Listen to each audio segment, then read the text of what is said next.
Late Night, Iain Lee on Talk Radio. My girl fell in love with a singing group from England far away. She lost her mind, she lost her heart when they began to play. I wanna hold your hand, I wanna hold your hand, I wanna hold your hand. And so my girl wrote a letter to the Beatles saying, you're so fine, you can have my love to keep, take this heart of mine. Beatles, I'd give you anything, all of my true love. But they wrote a letter back to her, saying that ain't enough. You gotta send us 25 cents for an autographed picture, $1 bill for a fan club card, and if you send it right away, you'll get a lock of hair from our St. Bernard.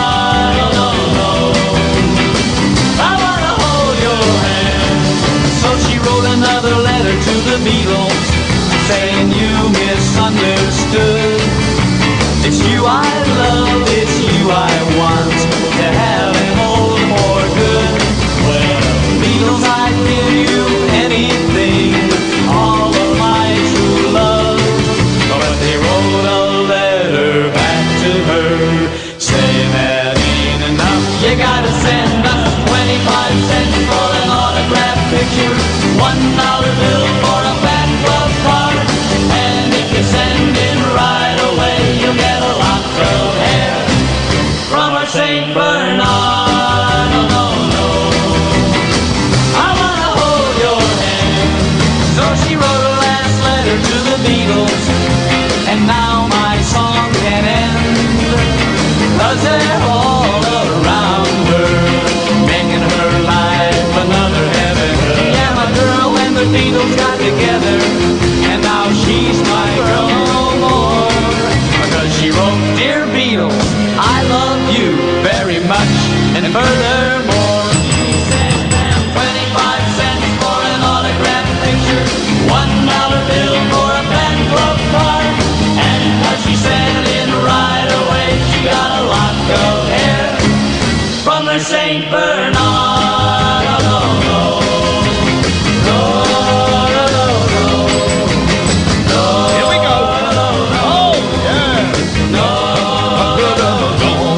Good evening, dear listener. Thank you, James. Thank you, Ash. The Late Night Alternative with Iain Lee. And who are you, lady? I'm Catherine Boyle. Welcome. Yeah. Welcome. It's a late night phoning show unlike any other, in as much as it's hosted by us. And I don't think, as far as I'm aware, there are any other late night phoning shows hosted by us, Catherine. I don't think. No, not allowed. No, Too hot, you see. Too hot. Hot to handle. Let's just dive straight into the call, shall we? Let's go to Philip. Good evening, Philip. Oh, no, that's my fault. For some reason, it goes there, and I want it to go there, and I do that, and I go, we try again. Good evening, Philip. Good evening, Iain. Fantastic. You played my favourite group, the Four Preps. There we go, ladies and gentlemen. Well done, well done. Their big hit was? Well, the big hit, they did several. They had 26 Miles, Santa Catalina. Yes. Big Man, Big Surprise. What? Come on. What's the name of the song that Catherine would know? Well, I don't know. A big... Big Surprise. Come on. Come on. Here we go. This is the one that Catherine would know. What song is that, Philip? Oh, come on. You stumped me. Here we go. Living on free food tickets.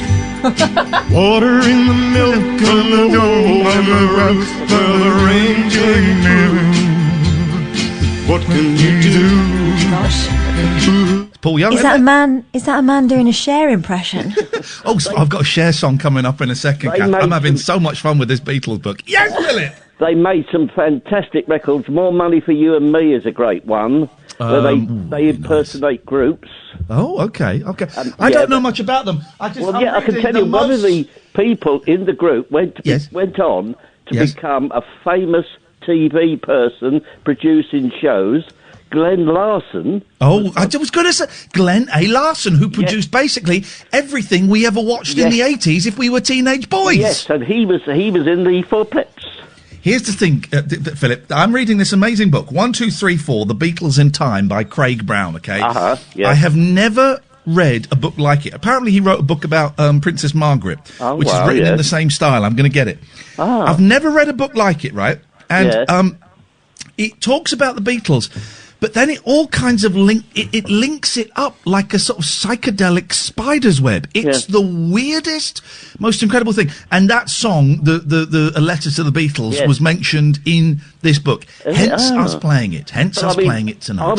I bought their album, the album Down by the Station, which was another one of their songs. They were selling them down there, were they? No, it's a song. It's a song. I do apologise. Down by the Station. As I say, my favourite, if I had to choose a favourite out of all their songs, didn't ask. There's a song called Cinderella. Okay. Play Cinderella. It's fast, and it's quite a short song, but it's very good. Philip, how are you doing in these strange and troubled times? Keeping busy, as you may have heard the other night. I'm doing virtual day trips on YouTube. I spoke to you about it, didn't I? I thought you were going to say virtual dating for a second. Yeah, those cam girls, girls, Catherine, can be so naughty. Did you hear James' show tonight? Because I've discovered that the ladies in America can have Chippendales perform for them on a special website. They pay the money and they get their own show. Yes. Half an hour, and they get 2 Chippendales dancing for them in their front room. You don't mean Chip and Dale, the... No. Rescue Rangers. No. Well, Philip, you can get a BBW performing for you for like 25 quid for 10 minutes if you wanted. It's amazing. You virtually can get anything, can't you, on the television? Or, You certainly can. Anyway, Iain, I'll take care, my friend. Because I'm sure you've got a lot of people want to talk to you. Nah, not really. But Philip, nice to talk to you, mate. Always nice to hear your voice. Thank you. 0344 499 1000 is the telephone number if you want to give us a call. This book, Catherine, is a revelation. Mm-hmm. It's honestly, I can't explain it. It's not written like a normal book. Hopefully we're going to get Craig Brown on because he was on Paul Ross's show and Paul's going to send me his details. So in this instance, I do not mind having the cast-offs. I nearly said the toss-offs. The cast-offs of Paul Ross when they are as excellent as this. It's some book. Let's go all the way to Glasgow to Sandra. Good evening, Sandra. Just remember it's Paisley and Paisley. Yeah, I literally don't care. But I will do my best. All I can do... Listen, I'm a simple man. I'm a hard-working man, as the song goes. I'm a simple guy. And it says Glasgow. It says Glasgow in front of me. I got to say Glasgow. Okay, that's fair enough. I'm just phoning because I've tried 4 times this week to give you some good news for a change about in this present time. As you probably know, my son, my 19-year-old, he's still my wee boy. He's your baby. He's my baby, yeah. But he's due to start renal dialysis quite soon. But last week he was pretty ill. And you know yourself as a parent, when something's brewing, Yeah. So eventually I got through to his consultant. He was taken to hospital. Yes. But he was taken to a really good hospital, not the local one. The local one's great as well, but this is like the renal wards and all that. And I had to get tested for this COVID and all that stuff. And he seemed okay that night. He was absolutely fine. But the next day, Iain, his temperature was 46.3. Holy jackamole! I know, he had two seizures, and went into cardiac arrest. Wow. He was totally delirious. Couldn't see for a while, but he's such a fighter. He's home tonight. Tonight, thanks to all the amazing staff. Brilliant news. And he's all right? He's well? He's not, it'll take him a few weeks. He's been shielded, so he's got to stay in for 12 weeks, but I'm just so glad. I thought I was going to lose him, but... You got your baby back? I've got my baby back, yeah. You got your baby back, Sandra. Don't get no better than that. That's brilliant news. Brilliant. Yeah, and in these present time, just remember the good news stories, because, because there are good news stories, and... Yeah. There are people who have got other conditions, and could be just hitting the news, but the staff are all amazing with him, absolutely amazing. So, Sandra, the that baby's is back. a great start to the show. Thank you. 0344 499 1000. Two cracking, upbeat calls, Catherine, to start the show. That'll do after yesterday's. Yeah. Wonder if the whole show will be like this. Wouldn't that be wonderful? No, it won't be. Gosh, last night's was a real thing. Thank you to everyone, mainly my sister, who did some detective work, and I was reminded that, and I'm going to tread carefully because I don't want to shame anybody or embarrass anyone, despite the fact that I'm actually entitled to. But we had a couple of troublesome callers last night, and one of them has called up in the past, and it would appear has some issues with the truth. And my sister reminded me that one of the most troublesome caller last night, and there were a few, has called in the past claiming that they drink 90 pints of Guinness a day. And she even tracked down the audio. I believe it's called Munchausen's syndrome. Now, Catherine, here's a question for you. Here's a trivia question. Whose dad... No, that doesn't work. Who came up with the term Munchausen syndrome? I'm going to do a joke. I'm going to do a joke, and then I'll do the real answer, okay? So, who came up with the term Munchausen syndrome? You say, I don't know. I don't know. It was me. Now, that's Really? that's quite a clever joke, because Munchausen syndrome is people who can't stop lying all the time. Right. But so I would appreciate some laughter. Yeah. Okay? But now, seriously, who came up with the term Munchausen syndrome? Well, obviously it's named after Baron von Munchausen, who's a famous fibber. Yes, that is correct. Fictional. Is it correct? That is correct. Told very tall stories. Yeah, that's correct. Who could it be? Who could it be? Shall I tell you? Yeah. Jane Ash's dad. Oh.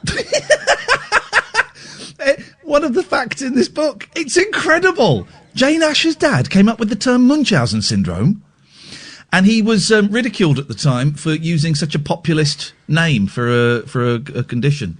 Mm-hmm. What world we live in? Yeah, do you remember when people used to take the mickey out of other people for doing things like that rather than everything else like they do now? Yeah, exactly. Let's go to Jonathan, shall we? Good evening, Jonathan. It's Felix Diamond and Cass. Hello. There we go. You're welcome. Welcome to the show. Congratulations. Thank you very much. I was just going to ask two things. Have you ever been into D&D or thought about getting into? Well, I mean, well, that exposes me. Okay, yeah.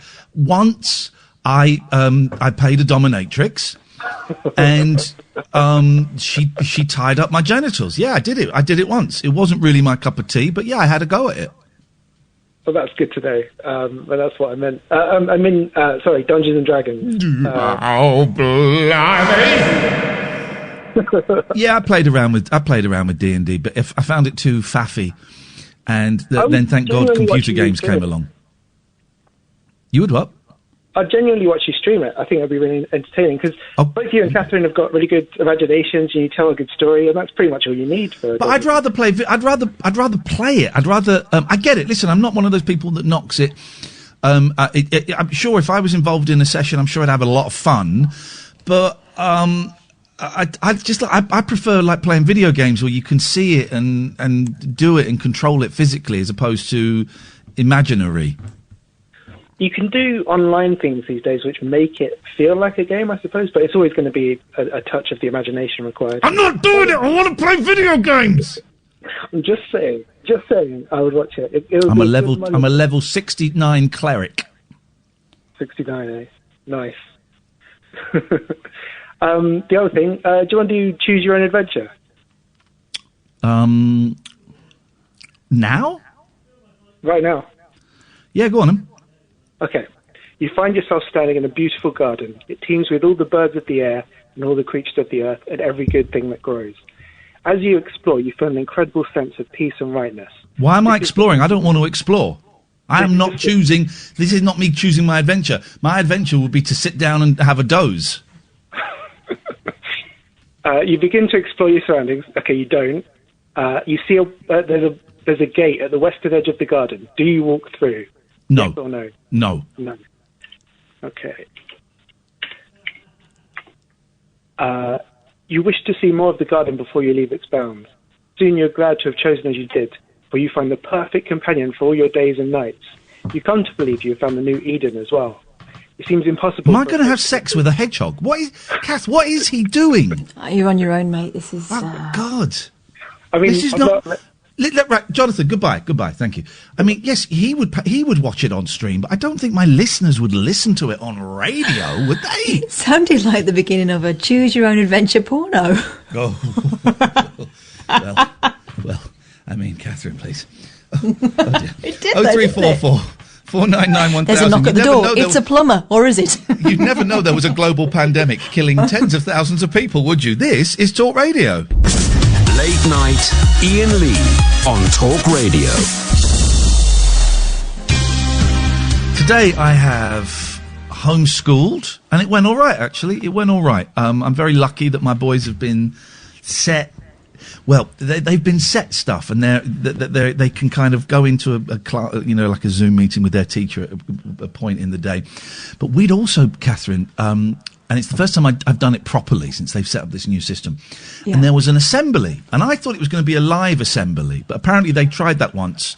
On Tuesday, and it was just mayhem. So they're now like Imagine. My eldest told me that he said none of the little kids knew how to mute their computers, and we couldn't hear anything. It was brilliant. So today there was an assembly, but it was done by like the school's, I don't know what you call it, vicar. And it was pre-recorded. And as soon as I saw it was pre-recorded, and I'm sat there with the kids thinking, okay, let's see where this goes. And the first bit, right, was the vicar saying, right, if you click on this, there's now a story about Jesus. Oh. I saw it as like a 5-minute thing, and I said to the boys, where are you both on Jesus these days? Would you like to hear this story? They went, we don't mind. And I said, right, I'm going to skip it, because let me tell you what happens, right? Someone will be sad and unhappy, and Jesus will make them happy, right? Because he's a cool guy. They went, all right, fine. So then we went back to the video of the school vicar, and he said, that was good, wasn't it? Jesus, made that person happy. And I said to the boys, told ya! Told ya! And then he said, right, if you click on the next video, we're all going to sing a hymn. Oh. And I looked at the boys, and they looked at me, and we all just started laughing. And I said, look, we're not going to do this, are we? Well, and I mean, which hymn was it? Was it one of the hits? No, it wasn't one I knew, but you kind of know them all. You just do it slowly. But it was a hymn. It was like, it was a link to a YouTube hymn. And we played the first 30 seconds so I could film us singing so I could send it to you. And then we stopped. And I just thought, this is going to be easy. Today is going to be easy because I'm just going to skip. I'm going to be the cool atheist dad. And I'm going to skip past all this crap, all this enforced religious. This guy. Sing the hymn. Oh God, no, that was it. Did you hear the kid just laughing hysterically? Sing it properly. The big one's got egg all over his face, like coming out of his eyes. We just had a cooked breakfast, and and it was all right. It kind of went all right, and but God, I couldn't do it every single day. Thank God I'm doing it generally 2 days a week. It's a tough old thing. Big love to all the parents homeschooling out there, but it's a tough thing. How was your day, Boyley? It was all right. The girls are pretty self-sufficient when it comes to the homeschooling now. There was a few little questions and stuff, and I find that my younger one, her mind starts to wander a lot earlier than the older one. But that's their concentration span is not long when they're that age, really. I had to sit next to the 8-year-old for most of the day just to keep nudging him and to help him understand what he had to do. But I was just sat there reading, which is what I would have been doing anyway. And during one lesson, I managed to go up and clean the bathroom, so that's all right. Cool, just like a real teacher. Just like a real teacher. Also got to speak to my mum on a Zoom, on a WhatsApp video call. How's and I she doing? forgot, it was all booked for 1:30 and I forgot, because I was teaching French. And so we got 1:45, we got a panic call. Are you able to speak to your mum? Oh my God, yes! So the care home thinks we hate her. She was great. She was in really good spirits.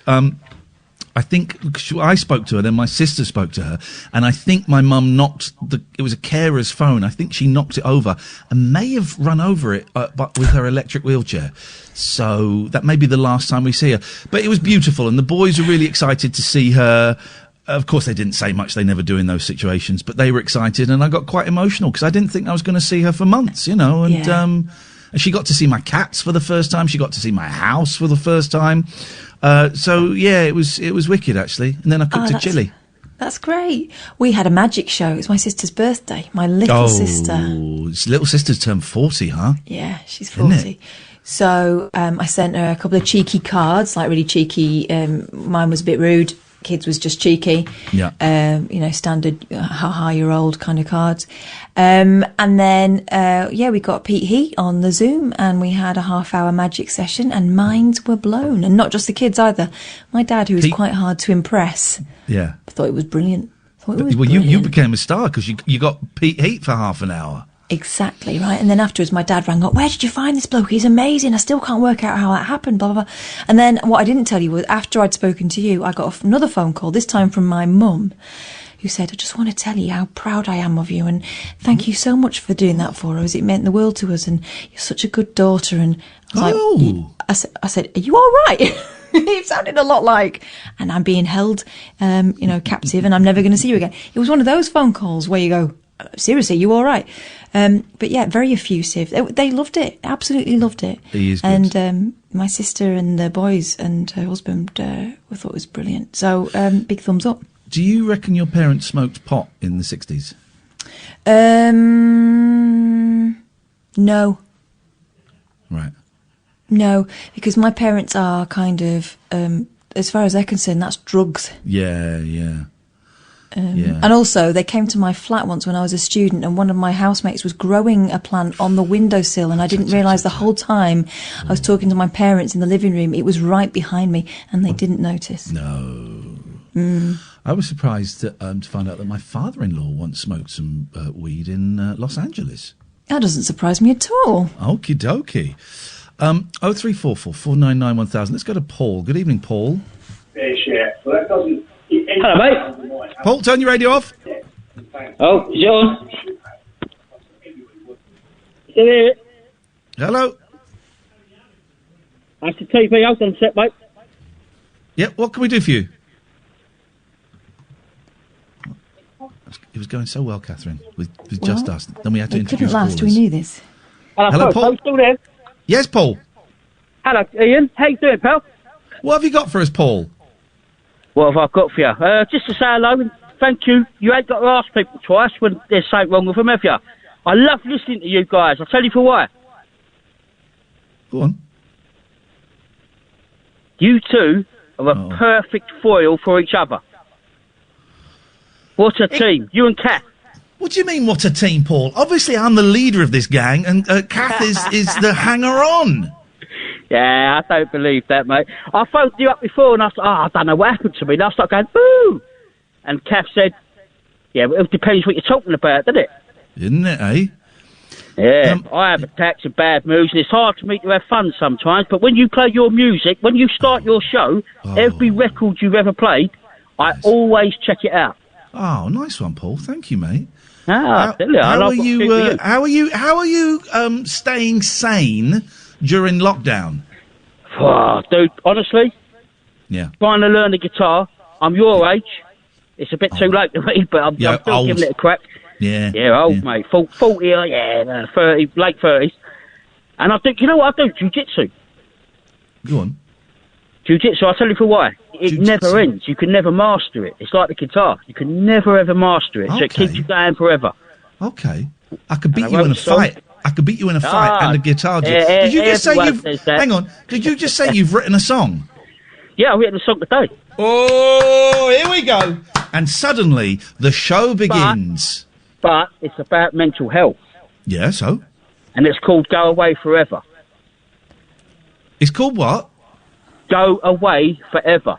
Okay. Oh, blimey. Because if you have had a mental health problem, it never really goes away, does it? So. Go away forever. Yeah. Mental health is dragging me down.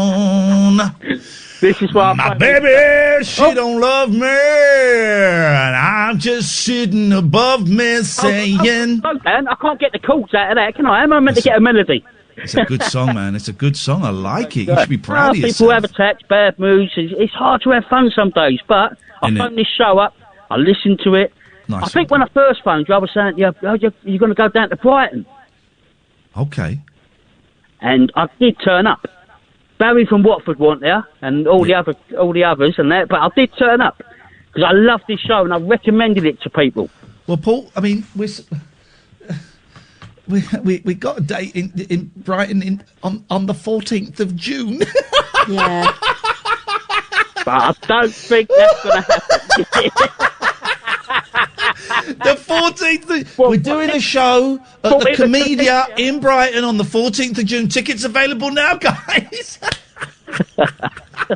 Oh, dear. Well, Paul, look, we will be in Brighton at some point. I look forward to seeing you again there, mate. Thank you. Cheers for your call, man. Take care, fella. 0344 499 1000. Yeah, 14th of June, Kath. We're playing the Comedia. Can't wait for that. That's going to be great. That's going to be a great old show. Let's go to Will. Good evening, Will. Hello. Excuse me. Beg my pardon. Beg my pardon, Will. Sorry, it's fine. Long time listener, first time caller. The bell stays on this desk. Some might say the bell is sitting behind the desk. That is rude. The bell stays on the desk. Well, thank you for the bell. My life is succeeded now. There we go. And I love... I'm just going to ask you, Will, if you don't mind, just try and calm down a little bit, because otherwise it's difficult to understand you if you get too excited. What can we do for you, Will? I was just phoning up to say that I love your show, and you're really inspirational, and every time that I listen to you, I learn something new. So, thank you. You're welcome. Oh, you mean... Well. No, Catherine, do you know what? I'm prepared to share Will with you. He's referring to the show, of which I am 85%, and of which you are 5%. The other 10%, of course, belongs to Alan Caddick. So, Will, I take that as a great compliment. How are you... I really want to guess your age, but I just don't feel I can... 27? Bit lower. Go on. 40. 40? 14. Oh, 14! Oh, okay. Gosh, you've got a very, very mature voice, may I suggest. You send a cassette to RADA and become one of Britain's leading actors. I think you could do it very... I mean, I am into drama and stuff. Yeah, well, one day, sir. I look forward to seeing your Coriolanus. Well, nice one, Will. Thank you, man. And how are you finding lockdown and stuff? It's just a bit stressful with like all the work and stuff that I've got to do. You getting set a lot of schoolwork? Yeah. Yeah. Chill out, man. Chill out. Just chill out. Yeah. Relax. Trying to balance it. Balance it. Don't get too stressed about it. I'm not letting my kids get too stressed about it. I know that some of the parents are, and you know, these are special times. You just chill out. Just chill out. Will out. Chill out, Will out, is what I'm saying, is my message to you. Use willpower. The use of the willpower. I like it. Will, listen, thank you, mate. Stay safe. 0344 499 1000. Let's take a quick break. This is Talk Radio. Late night, Iain Lee on Talk Radio. 0344 499 1000 is the telephone number. I'm tired today, Catherine, because I've had the boys. I tried to have a doze this afternoon and I couldn't, and I just lay in bed thinking, I'm not going to be able to doze. So I'm struggling to get a little bit, fired up. Fired up. What do you know about the Singing Nun? Dominique, that one. Yeah. Not a lot, really, apart from that. She wasn't married. Dressed in black and white a lot. It is Belgian. Dominique, Nique s'en allait tout simplement. Oh Dieu, pauvre et chantant. En tout chemin, en tout lieu, il ne parle que du bon Dieu. Il ne parle que du bon Dieu. À l'époque où Jean sans terre d'Angleterre était le roi, Dominique, notre père, combattit les albigeois. Dominique, Nique. Would you like to learn some more about the Singing Nun? Because I've learnt a lot about her today. Go on. This Beatles book, right, by Craig Brown, 1, 2, 3, 4, The Beatles in Time. It goes off on these tangents, and there's a really lovely, very short chapter about the Singing Nun. And you will never have heard anything like it. Would you mind if I read it to you, Catherine? Please. Let me put my feet up. So this, you're going to enjoy this, and this is going to blow your mind. So okay, so the Beatles, it's about the Beatles going on the Ed Sullivan Show, and they went on a couple of months after JFK was shot, and some people have argued that perhaps that's partly why the Beatles were so embraced by America, because America was mourning, and then suddenly this kind of youthful vitality thing appeared as the Beatles, and anyway. We're talking about some of the acts that didn't do so well on the Ed Sullivan Show because of the Beatles. Chapter 46. And there were other, more grievous casualties too. In the 11-week period between the Kennedy assassination and the Beatles' appearance on the Ed Sullivan Show, the Billboard chart had been dominated by a most unlikely record. A young Catholic nun from Belgium singing a hymn to St. Dominic in French.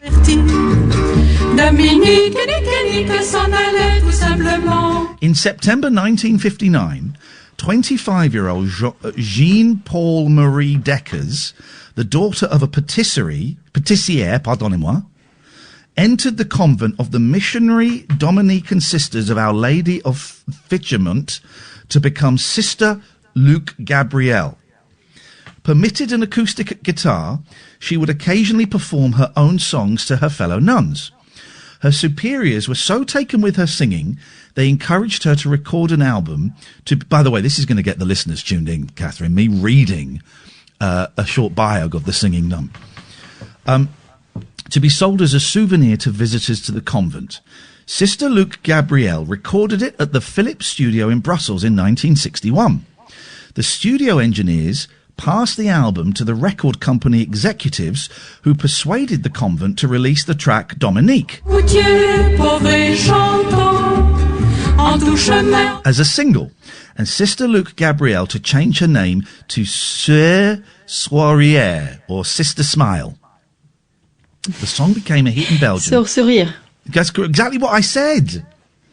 The song became a hit in Belgium, then in Europe, then in the United States. The charts have always been a mixed bag, but Dominique is without doubt the first and only single about the 13th century founder of the Dominican order, sung in French, to have become... Dominican order, sung in French, to have become an international hit.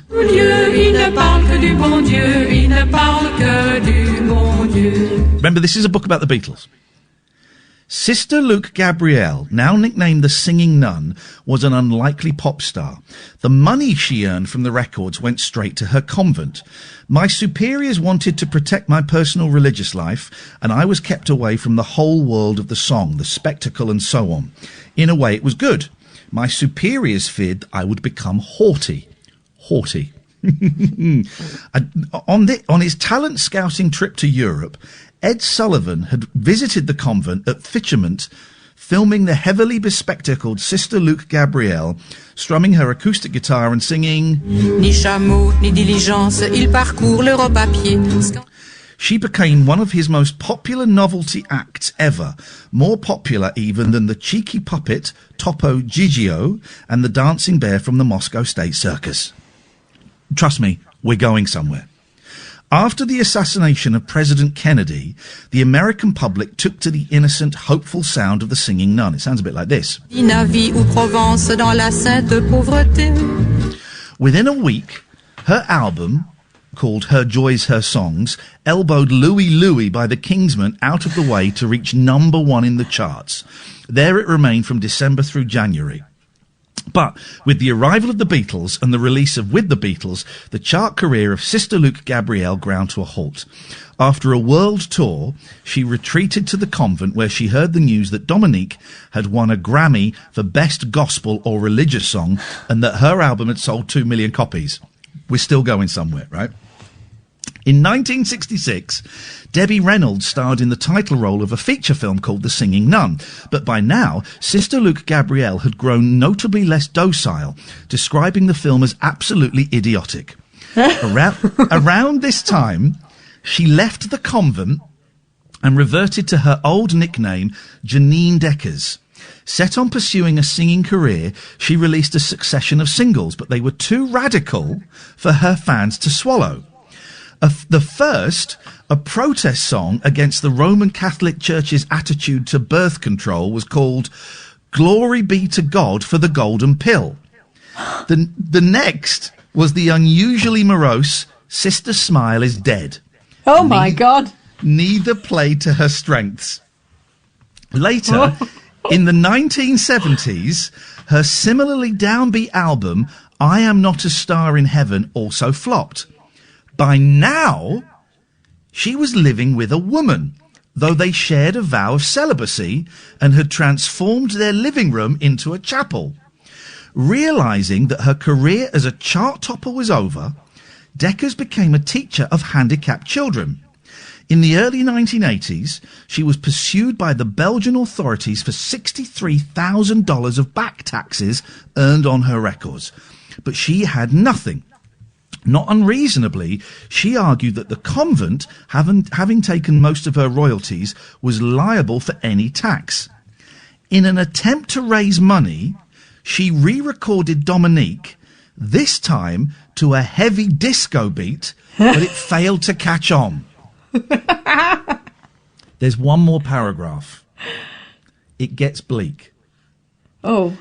In April 1985, Deckers and her companion Annie Berchet, or Sister Annie, committed suicide together in their shared flat in Brussels. We are going together to meet God our Father, read their joint suicide note. He alone can save us from this financial disaster. Ooh. Now,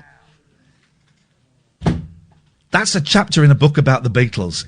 That's an incredible... I mean, we played this.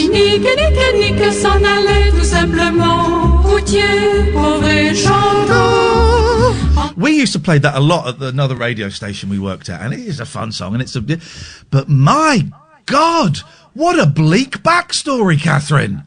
That's incredible, isn't it? I did not see it going that way, my No! God. I'm in the garden reading that. I read that chapter twice. Because it was so mind-blowing. By the way, if I've looked, I can't find it. If anyone can find the disco version of Dominique or her song about the pill, please, 0344 499 1000. I think after that we should probably take a quick break. This is Talk Radio. Late night, Iain Lee on Talk Radio. Oh, thank you, Lino. Thank you, Lino. Here we go.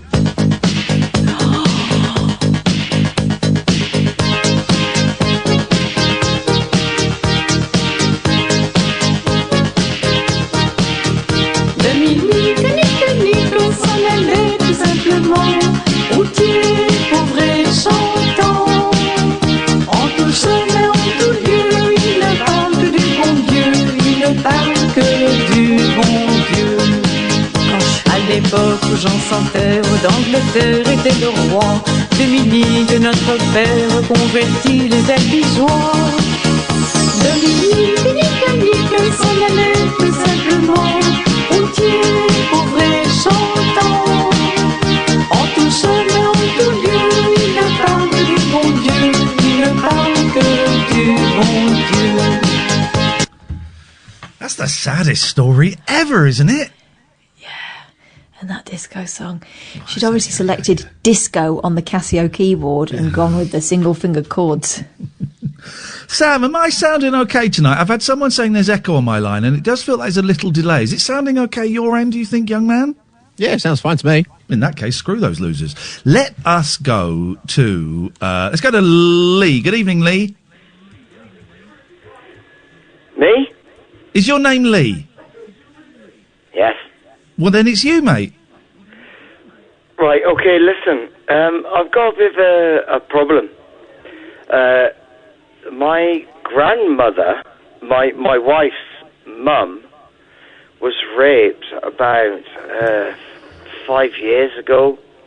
And recently, today, I found his photograph and his name. We weren't given his name or his photograph or anything like that up until now when I just found it. I really want to do something to him. Right, and what would that achieve? Pardon? What would that achieve? I don't know. But you do know. You do know. What would it achieve? Well, nothing really. I would get myself. It would achieve. It would achieve something. It would achieve you probably going to prison. Was he ever charged with this? Yes. Right, and it was in Widnes. It was in Widnes, Liverpool. Is your grandmother? I'm slightly confused. Who is this? Your grandmother? No, my wife's mother. Right. Okay. Sorry. And he was charged. Iain, I've been drinking tonight. I've had a bit to drink and a little bit of smoke. Right. He was charged and found guilty, was he? Yes. And was he sentenced? Yes. Okay.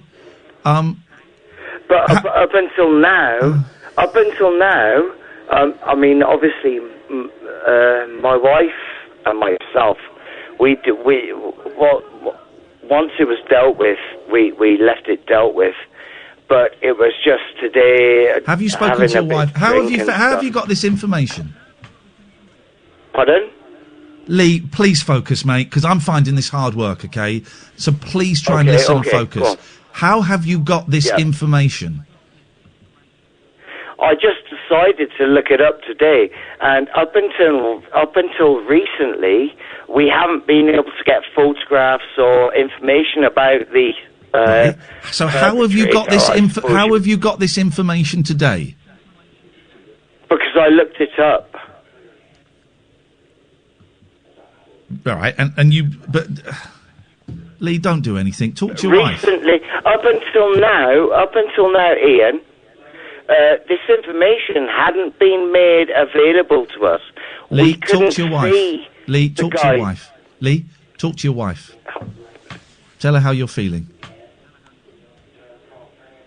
Okay. Do you not think? Have you not spoken to her about this? Yeah, she wants to leave it in my hands. What do you want me to say? It's been eating.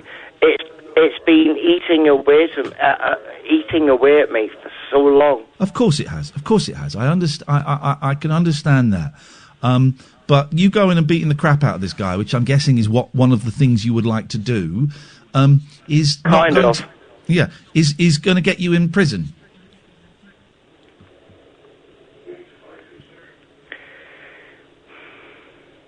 I don't know how to really, get past it. Okay. Can I make a suggestion? Concentrate on the person who survived him. So concentrate on making sure that your mother-in-law is right. That's the way you help. She passed away. That's a problem. That's a problem, Kath. She passed away before maybe I could have shown her that I was doing something for her. She wouldn't want you to go to prison for doing something like this. Come on, think straight. You look after her daughter, that's all you can do. That's what she'd want. I tell you what, Lee.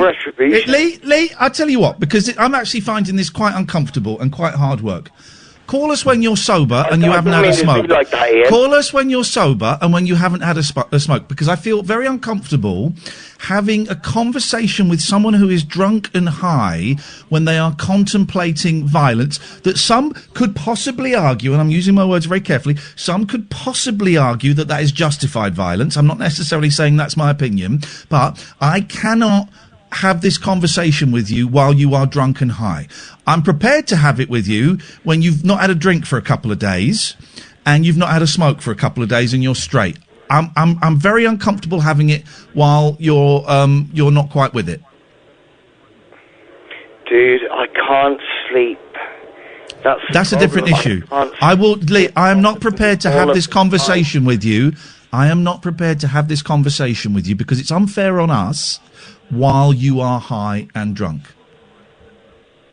Okay. I will have it if you're straight and sober. And we'll say the same thing, but I know that it will get heard better than anything we say now. Getting drunk and getting stoned is not going to fix anything, and more importantly, it isn't going to punish the person that you're angry with. You're punishing yourself, you're not punishing him. Okay. Okay, thanks, Iain. Thanks. All right, Lee. Take care. Speak to you when you're straight, mate. Thank you. All right, 499 is the telephone number. If you want to give us a call. A lot of angry people out there, Catherine. With things to think about. Let's go to. Oh my goodness! Look, wait, hang on a second. If this is, here we go. It's. Hang on. Hang on. Balls. Hang on. Hang on. Right. Oh, this is going to be great. This is going to be great. Get ready. Let's go to. Hang on. Hang on. This is going to be great. Let's go to. Yeah, it is actually. It is. It's going to be brilliant. Let's go to. Dominique. Hello, Dominic. Hello, Iain. Hello, that was worth it, wasn't it? Yeah, I've not heard that for a while. Oh. I just heard that and I thought, oh, that's a coincidence. But no, you've done that for me. That's made my night, mate. That, I think. Mate, it's entirely for you, my friend. It's entirely for you. God bless. I'm a little bit nervous. Long time, first time. How long time? Before Celebrity, whatever it was, Jungle. You get the bell. You get the bell. You get the bell. Because your sometimes I think, Dominic, sometimes I think people think that like 3 months is a long time. Nah. A few years, mate, a few years. Yeah. And I've got, honestly, man, I just wanted to say how much respect I've got for you and Kath and how much I love the show. Honestly, sometimes it just gets me through everything. You know Prove it. Flick your nipples for me. Oh, my God. Well, I'm walking my dogs, but... Do it. Flicking one nipple. Yes, man! Yes. This guy means it, Kath. This guy means it. He's flicking his nipple outside. I wasn't sure before the nipple torture, but now I feel loved. The torture is actually quite pleasant, Kath. But, yeah, go on. You get a lot of jip on here, man. And, tell me about it. Yeah, I know. I'm not actually listening tonight. I'm walking the dogs. You're not missing a lot. No, I bet I am, mate. Even the absolutely. It's been once again. It's the mood of the nation is changing, and it's in a show that is not driven by kind of topics and specific questions. A show that is kind of driven by callers, herded by me and Catherine, but driven by callers. It's taken a very weird tone, particularly over the last 3 or 4 shows, and it's carrying on tonight. Yeah, well, I had a mad day today. I'm crying today. I don't know why. I look after my daughter, and just suddenly really upset about virtually nothing. Well, hang on a minute. You say virtually nothing. How old's your daughter? 3. Right. Okay. So she's a baby. You say virtually nothing, and this has really dawned on me recently that we are in. I don't even want to say the middle. We are in the early stages of the most traumatic thing that humanity has gone through in decades, right? Yeah. And it's affecting everyone. So bursting into tears is not over nothing. It's, we're being forced into lockdown. I look at my babies who are a bit older than yours, and I do think, what have I brought them into? Would I have been better off not having kids because I've brought them into this world? So having a cry, it's during this time. Don't even question it. Just go with it. Just go with it. It's really healthy. Really healthy. Let it out. Everyone is feeling overwhelmed, and everyone's emotions are bubbling under the surface. Listen to some of the phone calls we're getting lately. It's getting really dark. And I've been doing it as well, Dominic. I haven't done it for about a week, but I remember last week. I remember I was filling the kettle to make a cup of coffee, and I just burst into tears, and I just cried for 20 seconds. It was just the length of time it took to fill the kettle up and put it on and turn it on. And I was sobbing, uncontrollable. And then it stopped. And I sort of thought, I don't know where that came from, but I'm going to accept that it happened and it was all right. Yeah, there's definitely a release that you feel, isn't there, once you've done it. I used to smoke so much, like yourself, I think. Smoke so much weed and drink loads and loads of beer. For years and years. And I'd make myself cry. I'd sort of think about things, and then it would be like a pressure valve sort of thing. So I'm getting out of breath now. So that weed you used to smoke, mate, that's the problem. Mate, honestly. Well, I had pneumonia a couple of years ago. It's completely out of the blue. Yeah. I quit smoking, quit drinking, and then I get pneumonia. Doesn't seem fair. No. But at the moment, I'm isolating for 12 weeks. Right. So I'm seeing my missus, girls. Well, there you go. It's hard not being able... I tell you what I miss. I didn't realise, Dominic, how tactile I was, right? And, for example, if I walk past Kath to go to my desk in the offices there, I might, pat her on the head, or, I'm going to AA and NA meetings. It's very tactile there, shaking hands and hugging. And if I see a friend, I'm a hugger, And, apart from my wonderful, wonderful boys who my youngest is sleeping in my bed tonight, and we had a big old wrestle earlier on, and my eldest is great at coming up and giving me hugs. But apart from those two young men, obviously I've not touched anybody, and I've not been touched. And I really miss that, man. I really miss that. Literally, the only touching I've had is about 2 minutes ago when I touched my nipples, so... Well, imagine that was me touching your nipples, Dominic. Does that help? I did, don't worry. Beautiful. I won't imagine it was Kath, because that would just be sexist. So that would be sexist. Well, I can have what? You've got two nipples for a reason, mate. I'll have one, you can have the other. Kath, I tweeted you the other day about your cat that you had. Yeah. That beautiful thing. I've tweeted you before, Ian, but obviously... You're a busy man, mate, and you've got life to do, so... I blocked you, mate. I muted you. No, I didn't. Well, that'll be right, then, yeah. That'll be the reason. I didn't. I'm doing really well at kind of not replying to tweets now, but I read them. Yeah. I read them all, but... Go on, you tweeted Kath, did you? Yeah, it was it's a beautiful... I've got two dogs, like I say, but that was... The missus wants a cat, and that... If it was something like that, I'd probably say yes, but... Yeah, anyhow, I just wanted to, while I've got 5 minutes, just wanted to ring and tell you both, massive respect to you. Thanks, Dominic. And same to you, Dominic, as well. Thank you, man. I bet your girl's really proud of you. Yeah, well, let's hope so. Yeah, I bet she is. You sound like you're doing the best job in insane circumstances, Dominic. Yeah. But just be careful you don't get caught flicking your nipples out at nearly midnight again, because you can get done for that, my friend. You can get done. Dominic, stay safe. We have to go to the news. It's so nice to hear you, mate. Thank you. 0344 499 1000. This is the Late Night Alternative on Talk Radio. Late Night Iain Lee on Talk Radio. Tastes like strawberries on a summer evening, and it sounds just like a song. I want more berries and that summer feeling. It's so wonderful and warm. Breathe me in, breathe me out.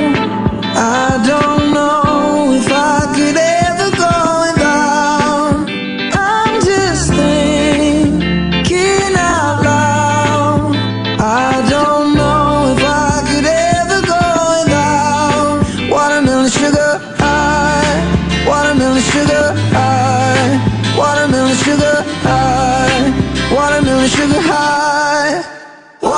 sugar, strawberries on a summer evening. Baby, you're the end of June. I want your belly and that summer feeling, getting washed away in you. Breathe me in, breathe me out. I don't know if I could ever go without watermelon sugar high, watermelon sugar high, watermelon sugar high, watermelon sugar high, watermelon sugar high, watermelon sugar high, watermelon sugar high, watermelon sugar high. I just wanna taste it, I just wanna taste it, watermelon sugar high. Tastes like strawberries on a summer evening, and it sounds just like a song. I want your belly and that summer feeling. I don't know if I could ever go without watermelon sugar high, watermelon sugar high, watermelon sugar high, watermelon sugar high, watermelon sugar high, watermelon sugar high, watermelon sugar high, watermelon sugar high. By the way, guys, big water pistol fight. My back garden tomorrow. It's happening. Oh, a big one. I got like these really top super. I got 3 of them, and big fight tomorrow. Water pistol fight. My back garden tomorrow.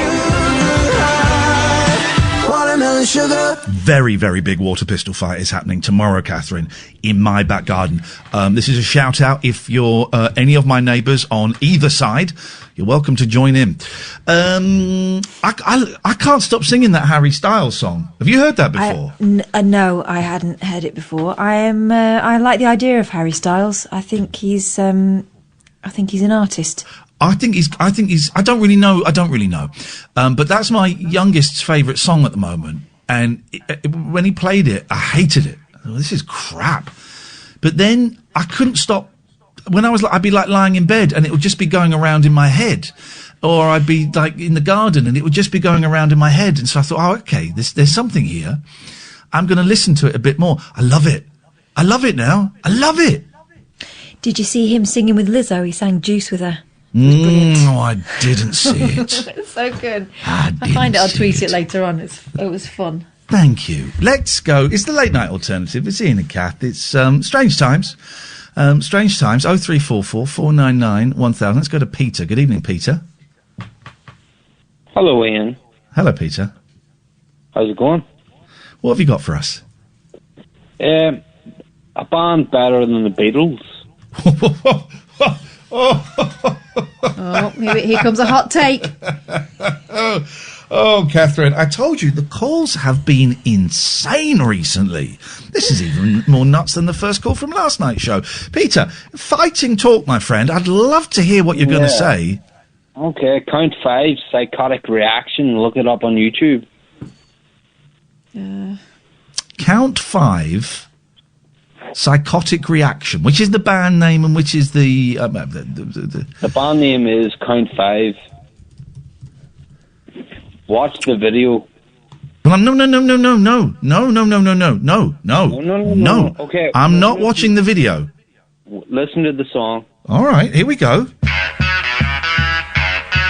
Oh, hang on. Hang on a minute. It's not a bad start, is it, Kath? Sounds a bit Beatlesy. Keep going. Okay. Yeah.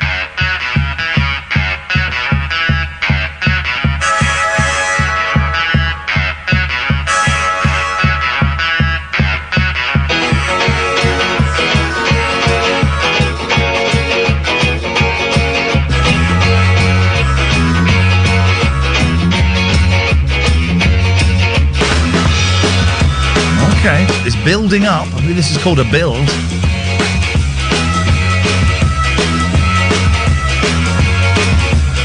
With a lot of pressure now, Peter, a lot of pressure that these vocals had better be halfway decent. Good. They are good, man. Okay, with 34 seconds in, with the vocals really now, everything rests on those. I feel depressed, I feel so bad. 'Cause you're the best girl that I've ever had. You're telling me that is better than the Beatles? Yeah. Good night, Peter. Now keep his line up. I want to hear him put the phone down. I'm not going to put the phone down. Oh, yes, you are. Oh, no. I've heard enough. Listen to the bridge, the chorus. No. The second. No. That is probably better than 2 of the Beatles songs. That's better than Blue Jay Way and Don't Pass Me By, but it's significantly worse than all the others. Okay, I agree. Don't put the phone down. He agrees! Goodbye, Peter. Now you can cut him off, Sam. I had some respect for him before. Buckled completely. What a waste! That song, though, would not have happened without the Beatles. It was bits of the Beatles. By the way, Bits together. of the Beatles. Bits of the Beatles, great name for a chocolate sweet that looks in the shape of Ringo Starr. But no. You can't come in, Daddy Big Balls. It's a horrible name. Daddy Warbucks. Swinging your big balls around and then allow yourself to be castrated like that. You handed them over as well. Washed and ready. No. Goodbye, Peter. Let's go to David. Good evening, David. Is it me? Why is everyone... Catherine, why is everyone struggling with, when I say their name, the person going, oh, is it me? It's like David's the 5th one we've had doing that tonight. It's not just that, it's the delay, but it's also the mood and the tood I'm not appreciating. I'm so close to banning calls forever. Forever. Oh, excuse me, I nearly puked up then. Why, mate? Gosh, I heard it. David. Yeah, me, that one. Yeah, all right. There is one. Would you like, I mean, it's like a weapon. It's like a big weapon shooting out, hot bullets all over you. Do you want it? Who are you talking to, me or Kath? You, Ian, I've got. Well, do you want to know what the weapon is? This call's quite threatening. I'm not. Hey, happy time rubbing on your belly. Go on then, tell me about your weapon, you tool. It is the world's biggest earworm. And once you hear it, you'll never not hear it. Are you prepared? Yes. Why does it feel like I'm doing all of the work tonight? No. Yes, I am prepared. Yeah. Yes. Right. You're going to unleash it on the audience, and they're all going to have it in their heads for the rest of the week. Well, okay. Well, tell me what it is, and we'll unleash it. Right. Hang on. The song is called "Easy Street" by the Collapsible Hearts Band. Easy Street by the Collapsible Hearts Band. Okay. Now prepare. Don't say I didn't warn you. Okay. All right. I'm ready for this. Here we go. Let's have it.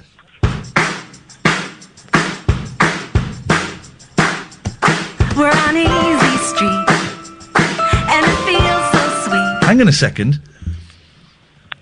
We've had one of these. I can see that we've had one of these artists on the show. Really? Oh, yes, we have. Easy Street featuring Catherine. Do either of these names mean anything to you? Jim Bianco and Petra Hayden.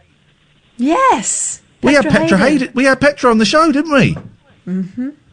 All right. Okay. With that in mind, now I know it's not just a Babcock recommendation. There's actually some weight behind this.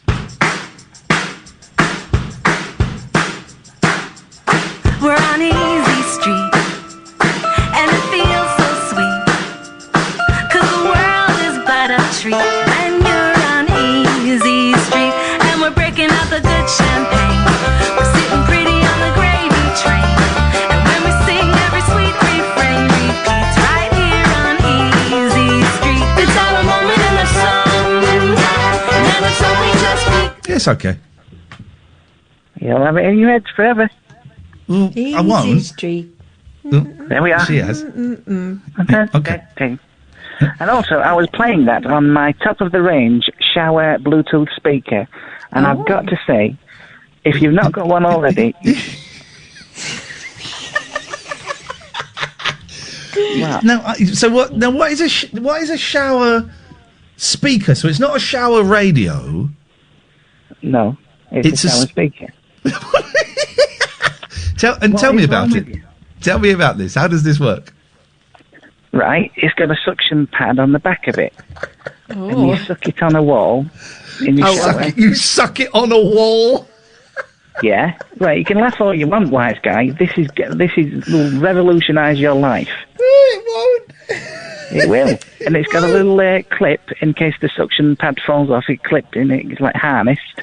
Right. And you can connect your phone to it, and you can listen to music, and you can listen to podcasts and things like that. Okay. How long are you in the shower for? Because I'm in the shower maximum 4 minutes, and I can go without music or podcasts for 4 minutes. But if you had it, you'd have a longer shower. Well, I wouldn't, because I don't like to waste water or energy. Because I like this planet. I like this planet as it is. You're a millionaire. You could waste all the water you want. But so, honestly, I do not see the point, and I'm so glad you phoned about this, because I wanted to call out everyone who's got any form of shower radio or speaker as some kind of, I don't want to say sex criminal, but yeah. Well, there is no point whatsoever in having a speaker in your shower. It's more plastic. What happens when you've got to charge it up? You plug it in. Yes, so you've got to take out a wet bit of equipment and plug it in. Does that not sound stupid to you? No, you can dampen it down with a towel, right? You dampen it now, do you? Yeah, no, sorry. You dampen it. What? You dry it off with a towel. Yeah. Listen up. You say you have a 4-minute shower, right? Yes. Add 2 minutes onto that, you've got 2 songs. You're having a 2-song shower.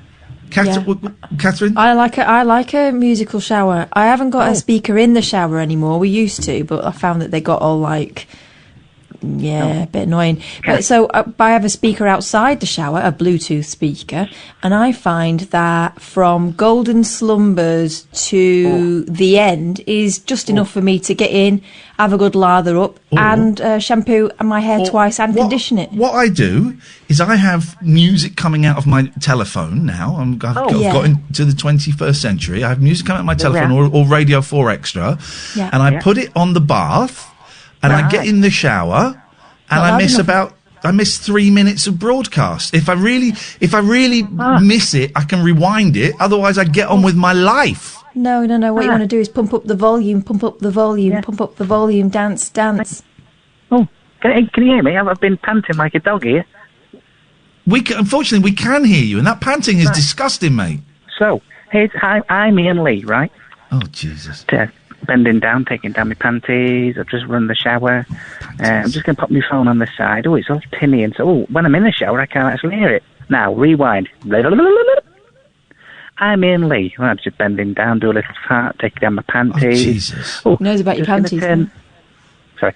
I'm just going to turn my Bluetooth speaker on. Beep, beep, beep, beep. Connected. Oh, I'm just going to press play. Oh, this is the one that Babcock recommended me, and it's got a really nice bass response, and it sounds like I'm playing it on a really high-priced hi-fi. Oh, lovely bit of Beatles while I lather. Oh, the sun's pouring into the bathroom. What a lovely experience I'm having. I wish I'd have had this sooner, but I didn't listen to Babcock because I'm a bloody jabroni. Goodbye, David. Idiot. 0344 499 1000. This is Talk Radio. Late night, Iain Lee on Talk Radio.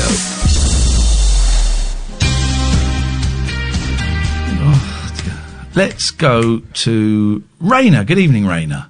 Hi, how's it going? It's all right, Raina. In lockdown, I'm loving it. What you got? Yeah, lockdown. So, wait, is this a show where people send you songs or just for chats? What's going on? Because I started listening to it and everybody's suggesting songs. So I don't know why everyone's suggesting songs. It's supposed to be a serious political debate show. Oh, right, okay. Yeah, that's what I thought. And then the last few keep session songs. I was like, I have shit, got I've no. got to Have find you a got? song. Have you got a shower radio or a shower speaker? I haven't got a shower radio, but that chat was insane. Wasn't it? It was crazy. I don't. First of all, that guy sounds like a drug user, drug abuser. Also, he once had sex with a Hoover. That's a true story. Well, you can't really call it having sex with, can you? No. Saying. And we've got audio evidence of him talking about. Oh wait, is he a long-time listener, long-time caller, long-time shower? I'm David Babcock, and I got my willy stuck in a Hoover. But also, wow. yeah, it's not right, is it, Raina? Maybe not. Not What for can me. we do for you? What song would you like to recommend? I don't want to recommend a song. Good. So basically, I'm an artist, and at the moment, my practice is that other people tell me what to do with my life. So this week, my friend, who's been telling me what to do, has told me to try and go on the radio as much as possible. Okay. Well, I'm here. Hello. How's it going? How many radio things have you been on this week? This is only number 2. I found it really hard. It makes me really nervous. Who was number 1? What was number 1? It was talk radio as well. Talk radio is surprisingly easy to get onto. Oh, because we don't. Well, first of all, this show we have no standards. The other shows, no one calls in. So of course, the challenge is to get onto LBC. LBC, yeah, no, I called LBC earlier and they were like, yeah, call you back. Yeah.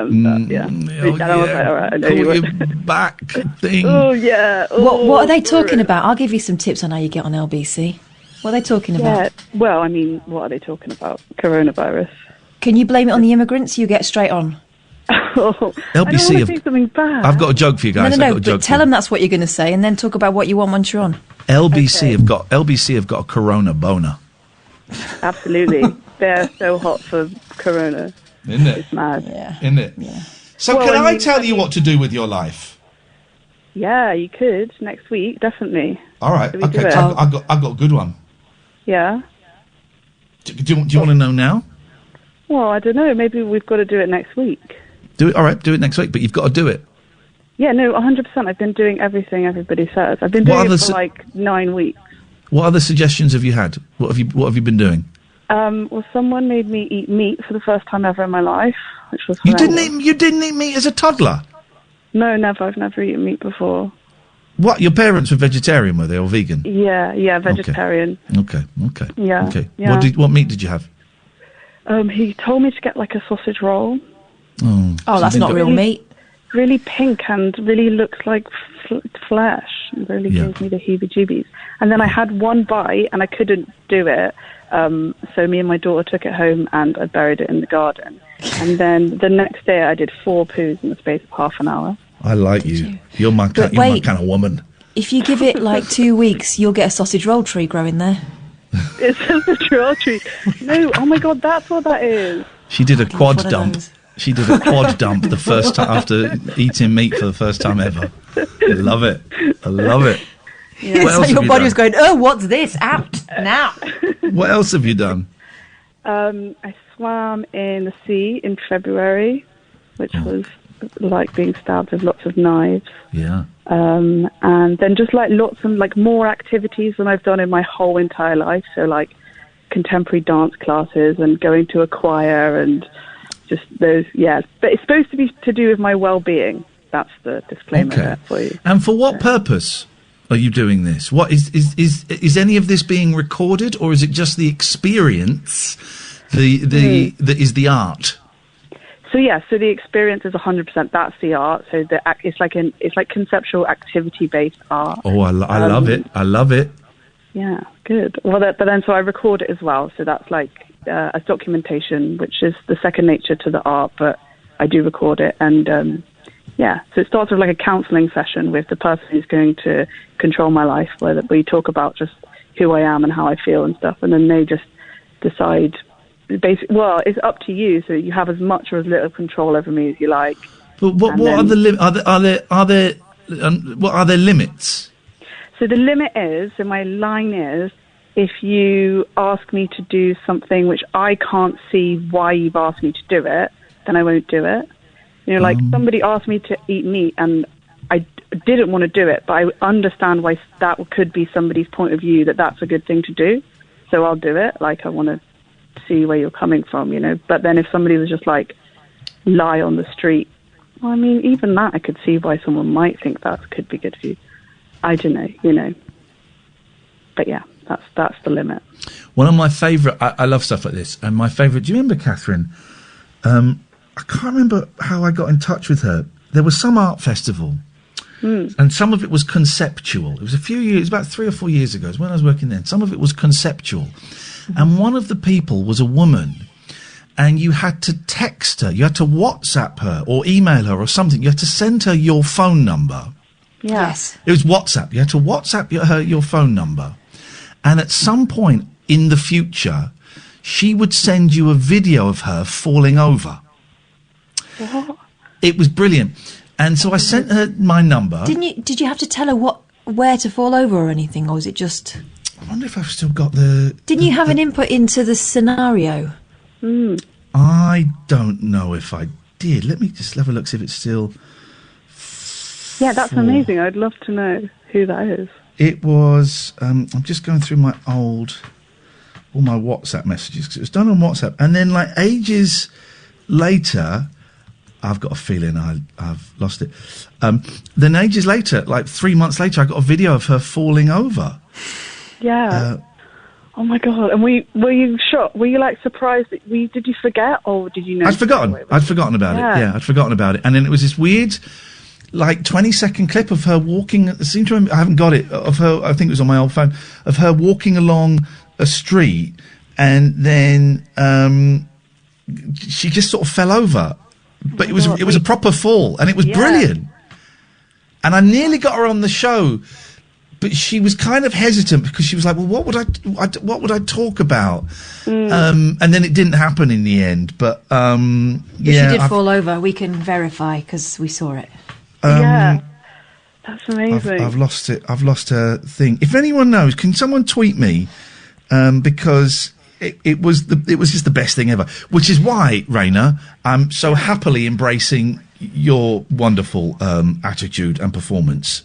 Also, Raina, he's done some performance art as well. Tell her about... Oh, really? Tell me. Yeah, tell her about when we all lay down in the dark and listened to you play I played a radio in the dark. So I got loads of people came and laid down and sat down in a dark room, and I played a radio for an hour, and would just go in and out of different radio stations. I kind of cheated a bit because I couldn't really get it to work on a radio, so I did it on a computer. But that meant that we could go to like different parts of the world and just listen to a little bit of radio for 30 seconds, then go and listen to something for 3 minutes, and then it was great, man. That's really cool. Hey, that's so cool. Hey, I called in the right show, didn't I? I think we're boring Raina, Catherine. Yes. Not at all. No, this is cool.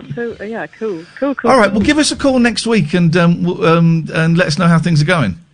Yeah, definitely. Okay, and then if you want to do the project, let's do the project. All right, I'm up for that. Well, if me and Kath can tag team it, we'll come up with something, definitely, if you're up for it. I'd love to boss you around. Please, boss me around. Gosh, different connotations.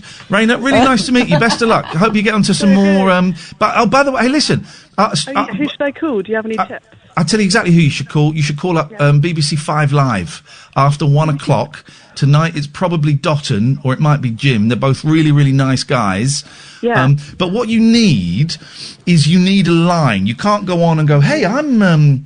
trying to get on as many stations as I can. No, I know. I need like a thing, like a subject or something. Yeah, well, right? you need to listen to what they're talking about for 10, 15 minutes. And give my opinion. Come up with a convincing, opinion. The trick is getting past we don't really have it here on this show, is getting past the person who's answering the phones. Yeah. And for the BBC... When I called up Talk Radio, I was just like, I'm just a single mum at home and I'm a bit lonely and I wanted to chat. And that didn't work on the other one. Whose show did you get on? Also Iain. Hello. Oh, Iain Collins. That would have been, okay, he's a good guy. He's one of the good guys. You need to have a convincing line to get past the producer, and then when you get on, you either stick with that line or you go, listen, I'm a performance artist and I'm trying to get on as many radio stations. You probably won't get as long as you're getting here, but if you get Dotton or Jim, they might, I can't speak for them really, but they might actually give you a sympathetic ear.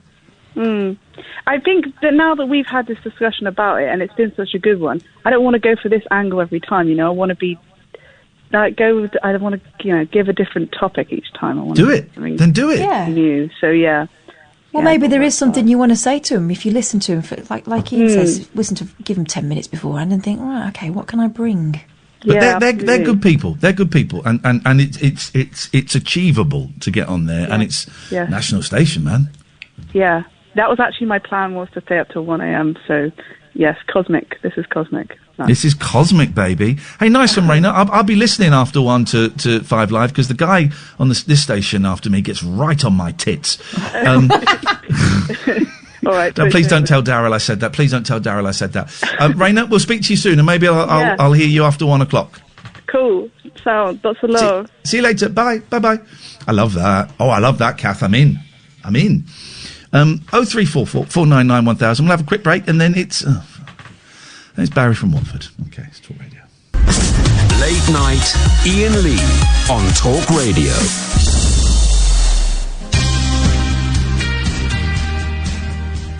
Keep your spirits up. Special.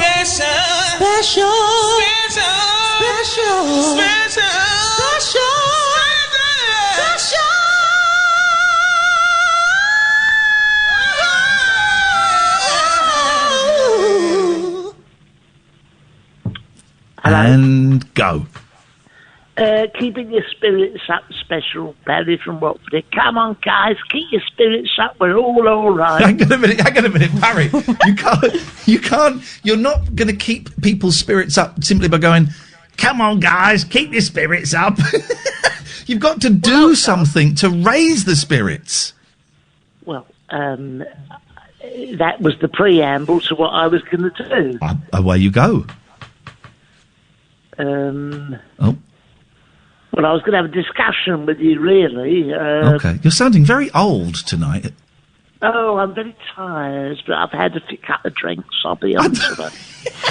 I have got an old speckled hen, but I've got an ointment for that.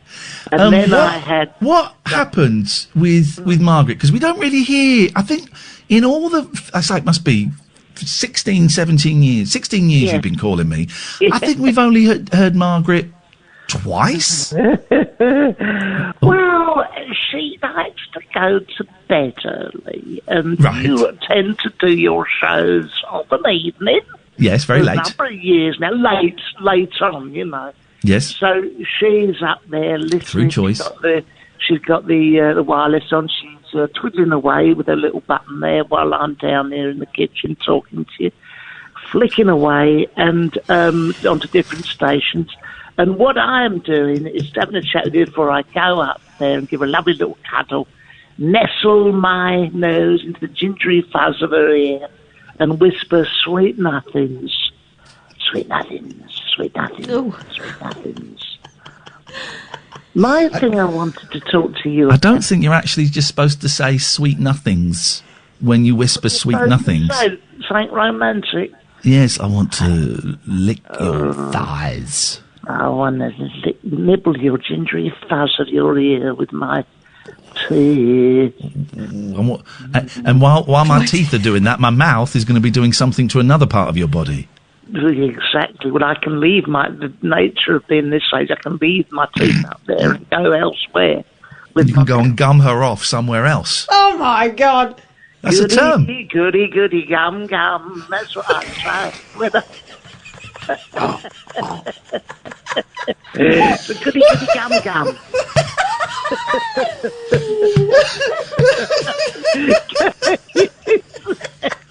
You said gum. Gum her off. What a horrible expression. I know, and that's the least romantic thing I've ever heard. Isn't it? Gummed off. Terrible. John Selwyn Gummer. That was... Gummer? I barely know her. Gummer? Wurzel Gummidge. By gum. Bloody dark Gummer Graham. Gummer, down, doobie, doo, down.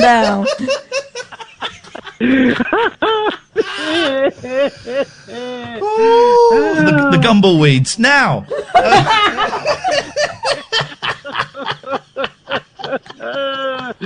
Oh dear, come on, Gummy Bear. Now, the and I would Gummy Bear as a rule as well. Oh, I think I've caught corona from that. Now, what I was going to say was, yes, Barry. You know, you was talking about these phone calls, a random phone call, and he instructs you to do something. You know, the lady says she's going to fall over and all that. Yes. Do you remember that? Yes. This is actually true. There's an actress friend of mine, I don't know whether you know, and she got in touch with me, honest to God, and I suddenly remembered about 2 years ago going, you know, right, remember a random act of kindness people talked about? Yes. And she said, in any time when you're least expecting it, a random act of kindness will be done by me to you. Now, I have never seen in 2 years that random act of kindness.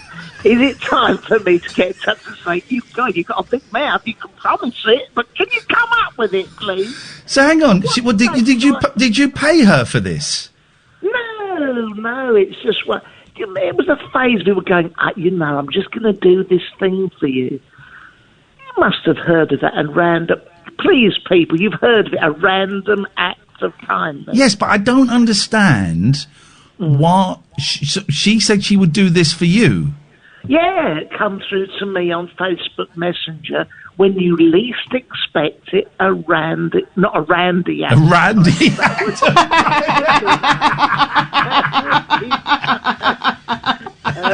A random act of kindness. It's never happened. Well, what stage do I call it in and say, hurry up, love, come on? Then you'll put it back even further because you'll be expecting it. Well, this is it, Catherine. This is what I was about to say. He's now expecting it. Well, I put it to you, it was never going to happen. It was all about showing off how great she is and lovely, and there's never actually been the random act of... God, you're so cynical, aren't you? Kind. Well, when's it going to happen, mate? I'm limited for me. Maybe she's done it and you were unaware of it. Well, I mean, what is it? I mean, I've not seen anything turn up. Flowers, presents. Is she alive? Eh? Well, how do you know? Is she alive? Yeah. No, I know. You'd know her. I might tell you later her name. And, is it Kate Robbins? No, try again. Is it? Am I close? No.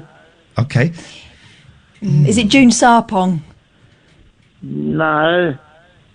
Is it anyone that's been in EastEnders? No. Okay. Is it? Is it? The Kenneth Branagh's first wife. No. Emma Thompson. Yep. No. Are we close? No. Right, how are we supposed to know her? Well, there's probably only another 100,000 or so British actresses to go through, and no, I'll tell you later. Oh, there. Can't wait. We'll have a proper bitch fest. I am going to send her a message and say you can dish it out about all the promises in the world, but you've never actually come up with the goods, have you? Say to her, you said random, our random. I know who it is. Yeah. Is it, No, it's not the one we met that time. Do you remember? Who did we meet? We went out. She was a former children's presenter. Remember, we went out and met her for a drink. Oh, Sarah Jane. Oh, yes. Not her. Not her. Is it the lady who, the human rights lady, who's now a baroness or a lord? What, Floella Benjamin? No. No. You know. Lindsay Dawn McKenzie. Shamik Chakrabarti. Oh, no. But I did know her in another life, Shamik Chakrabarti. Yes. Okay, well, this is... Chakrabarti. Chakrabarti. Yeah, all right. Well, that was a lot of fun, wasn't it?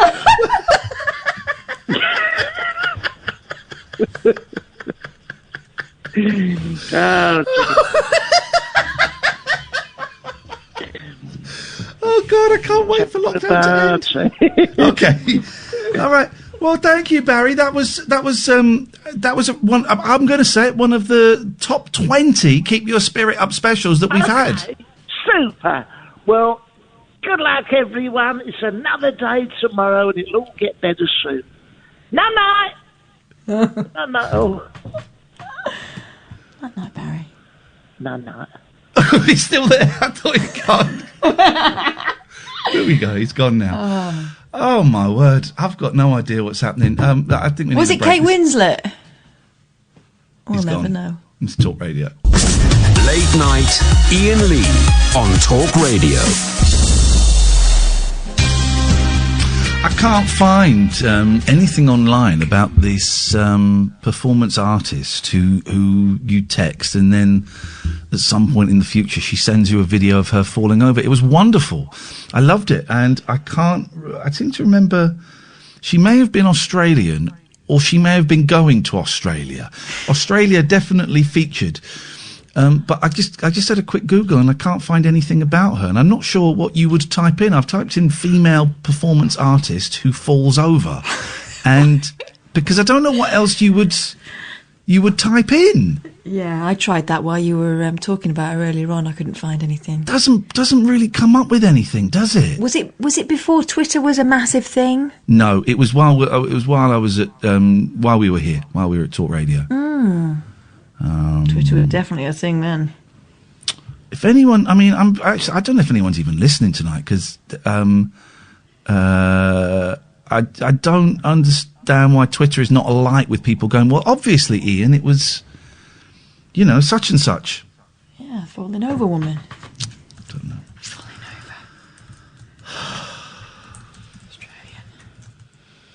Well, I don't know if she was Australian. I'm putting it in just in case. I'm going to throw out a load of things and see what happens.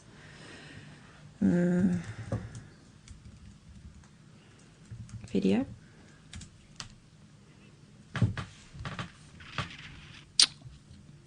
Let's go to Dale. Good evening, Dale. Hello, sir. How are you? I'm all right, Dale. What you got? What have I got?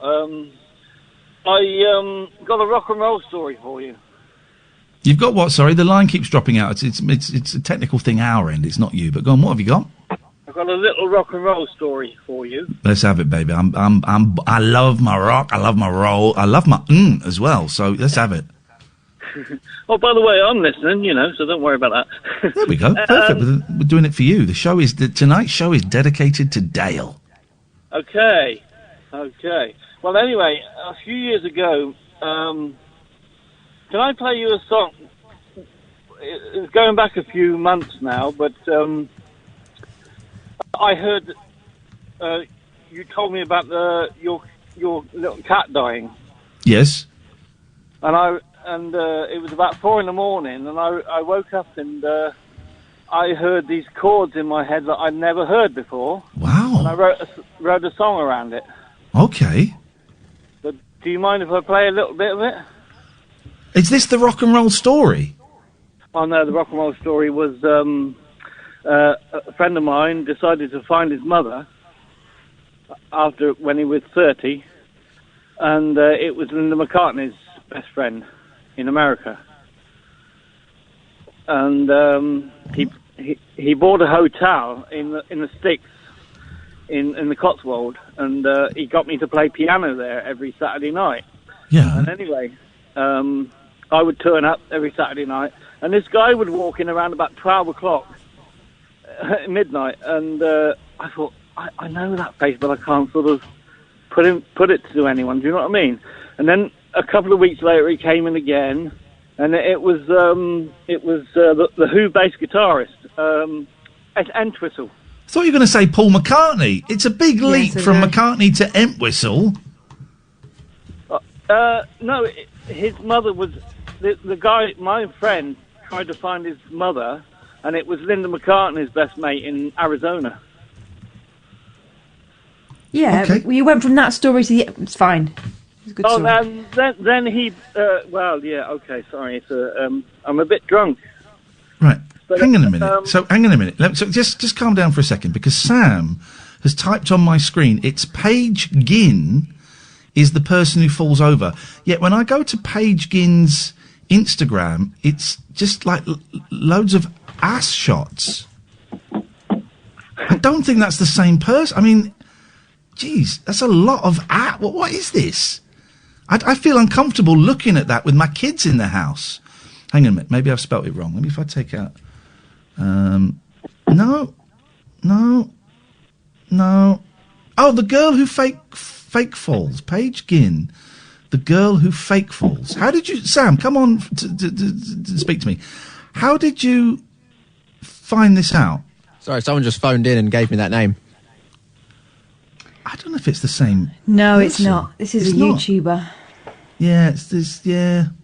And I've seen lots of ass.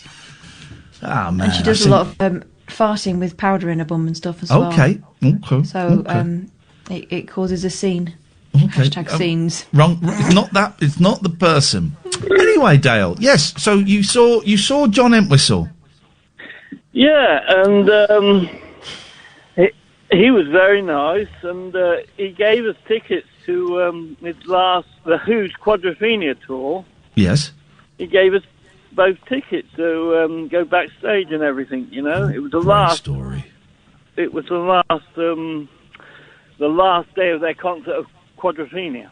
Yep. And, Okay. And I've got it in a frame that he gave us VIP tickets. You know. Anyway, I wrote this song, Ian. It's about your cat, and I wondered. I want to record it, but if I get the yes from you, basically, I will. You can do whatever you want with it. It's your. It's my song, yeah, but it's just I just want an opinion. You know what I mean? I want to give you first few chords of it. Would you mind? Honestly, it makes me slightly uncomfortable, but okay.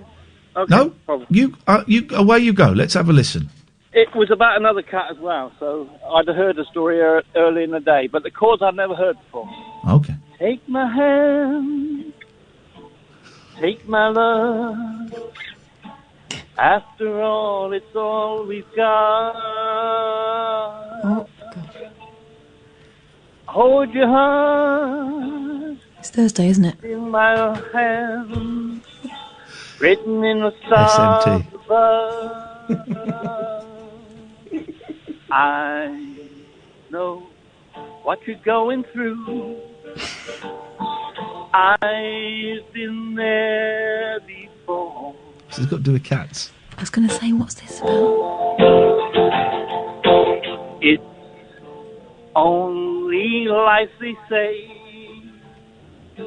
written in the stars of love. The Stars of Love. Now that's Stars of Love. I'm going to steal that. Where does the lethal injection come in? Love.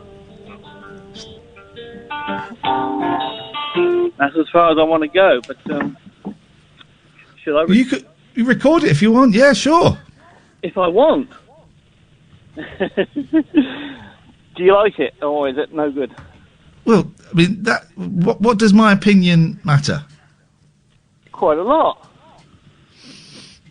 Record it if you want. Well, I will. Okay then, I will. Great.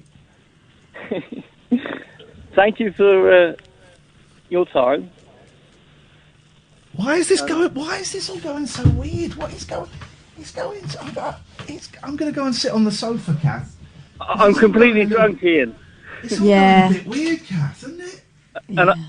And I'm sitting in a graveyard playing a guitar. Well, you shouldn't be. It's locked down. Go home. Well, no, there's no one around. So. Well, even so. Oh, I beg your pardon. I'm sorry to have bothered you. There we go. Bye.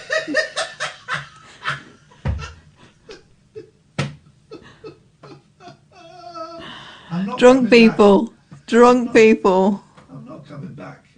please, if you are really drunk, please don't come on Bare Your Soul, then get upset when we tell you to put it back in its box. In the stars of love. In a graveyard. I don't know if any of that story was true. Any of it. Any of it. That song beginning wasn't to about end. cats. The only bit that was true, I bet, was John Entwistle, because it was so dull. But here's the thing, right? If someone phones up drunk and says, "I've written a song about your dead cat, who was your spirit animal." Velvet was my spirit animal, and she was my friend for, just under half of my life. And you instantly think, okay, imagine if someone phoned up and said, "I've written a song about your dead son." It's similar. And also the pressure that puts on us, because what we're going to do, right? We're going to go, well, that was crap, and crush that person.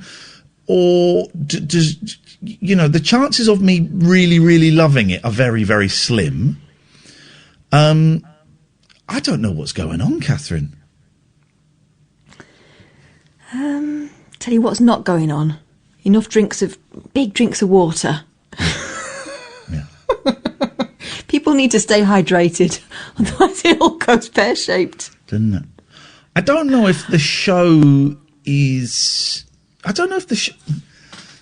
I was going to say, I don't know if the show is any good at the moment. And by at the moment, I mean, like the last week, let's just say, to pick a date. But I'm also slightly wondering if we have gone beyond the show being good or bad. If we are now in a realm where good or bad actually doesn't even exist.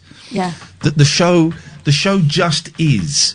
It just is, right? And that whatever it happens, and it's neither good nor bad. It just is. Yeah, I think that's probably the healthiest way to look at it. This is how people are at the moment. Yeah. I think I am going to take a few days off in May, because this is actually emotionally draining. And last night's show, if you missed it, last night's show, there was a really, really, really unpleasant call and a couple of calls that weren't very nice.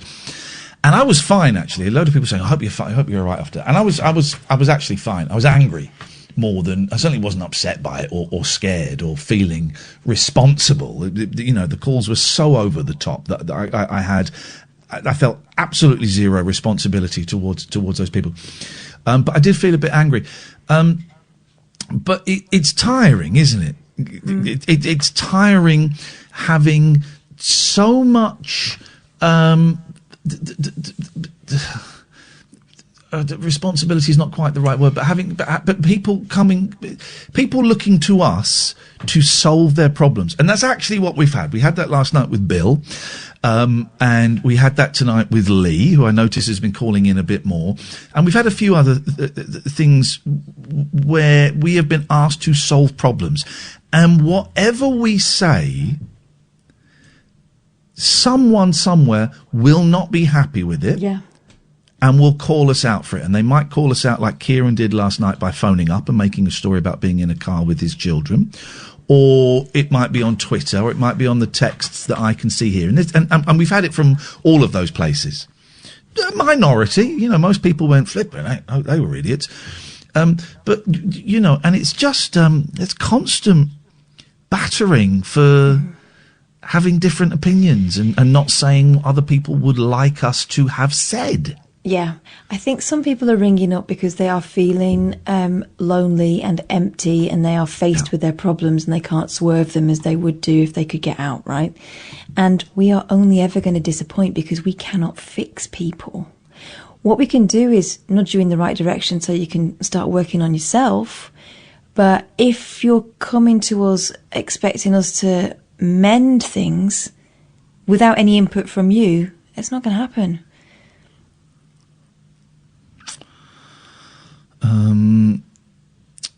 Sheila's got it right. My friend went to see a live show in London a few years back with a female falling over artist. It was part of a London Lates Museum programme. Yeah, yes, I think so. That guy's song reminds me of the time my dead uncle's wife gave us all a photo of her and her husband not my uncle for a Christmas present. What? Oh, what? It spent its life in a cupboard. Yeah.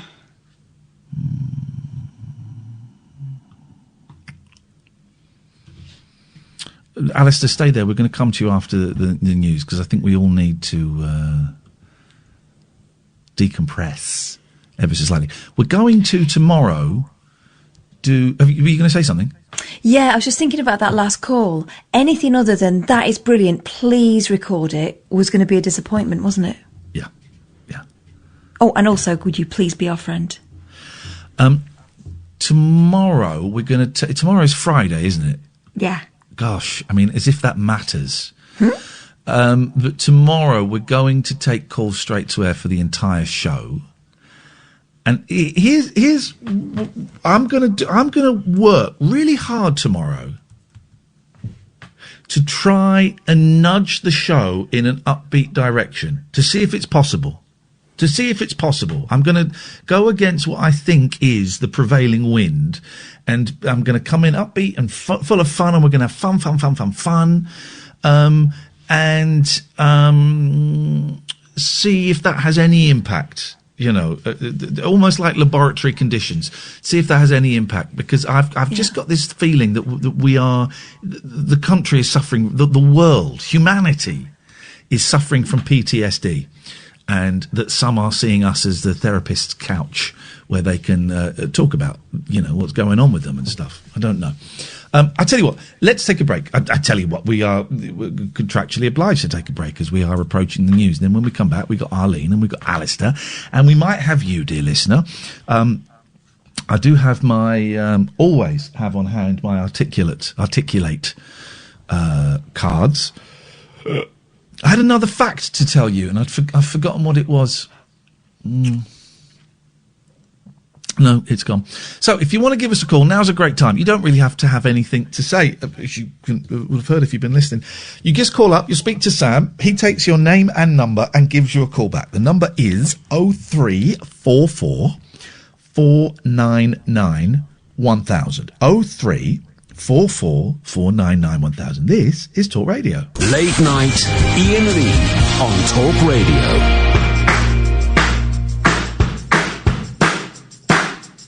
We're on Easy Street, and it feels so sweet, 'cause the world is but a treat when you're on Easy Street, and we're breaking out the good champagne, we're sitting pretty on the gravy train, and when we sing every sweet refrain repeats right here on Easy Street. It's our moment in the sun, and it's only just begun.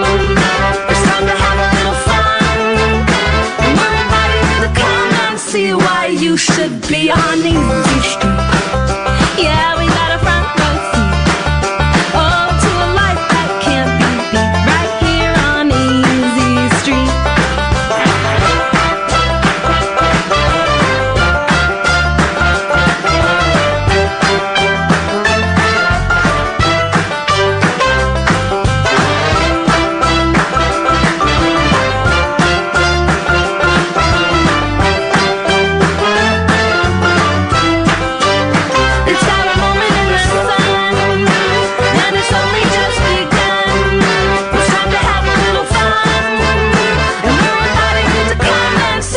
You should be on Easy Street. Yeah, we got a front row seat. Oh, to a life that can't be beat. Right here on Easy Street. 'Cause the world is but a treat when you're on Easy Street. 'Cause the world is but a treat when you're on Easy Street. It's a nice song, but it's and I love Petra Hayden. I think she's I think she's fabulous, but it's no Ladbroke Grove by AJ Tracy or Post Malone by Sam Felton Rani or even Bad Guy by Billie Eilish, is it really? When you think about it, Catherine. Easy Street. Everybody's on Easy Street. I wonder if that's about a dead cat. Easy Street. Yeah.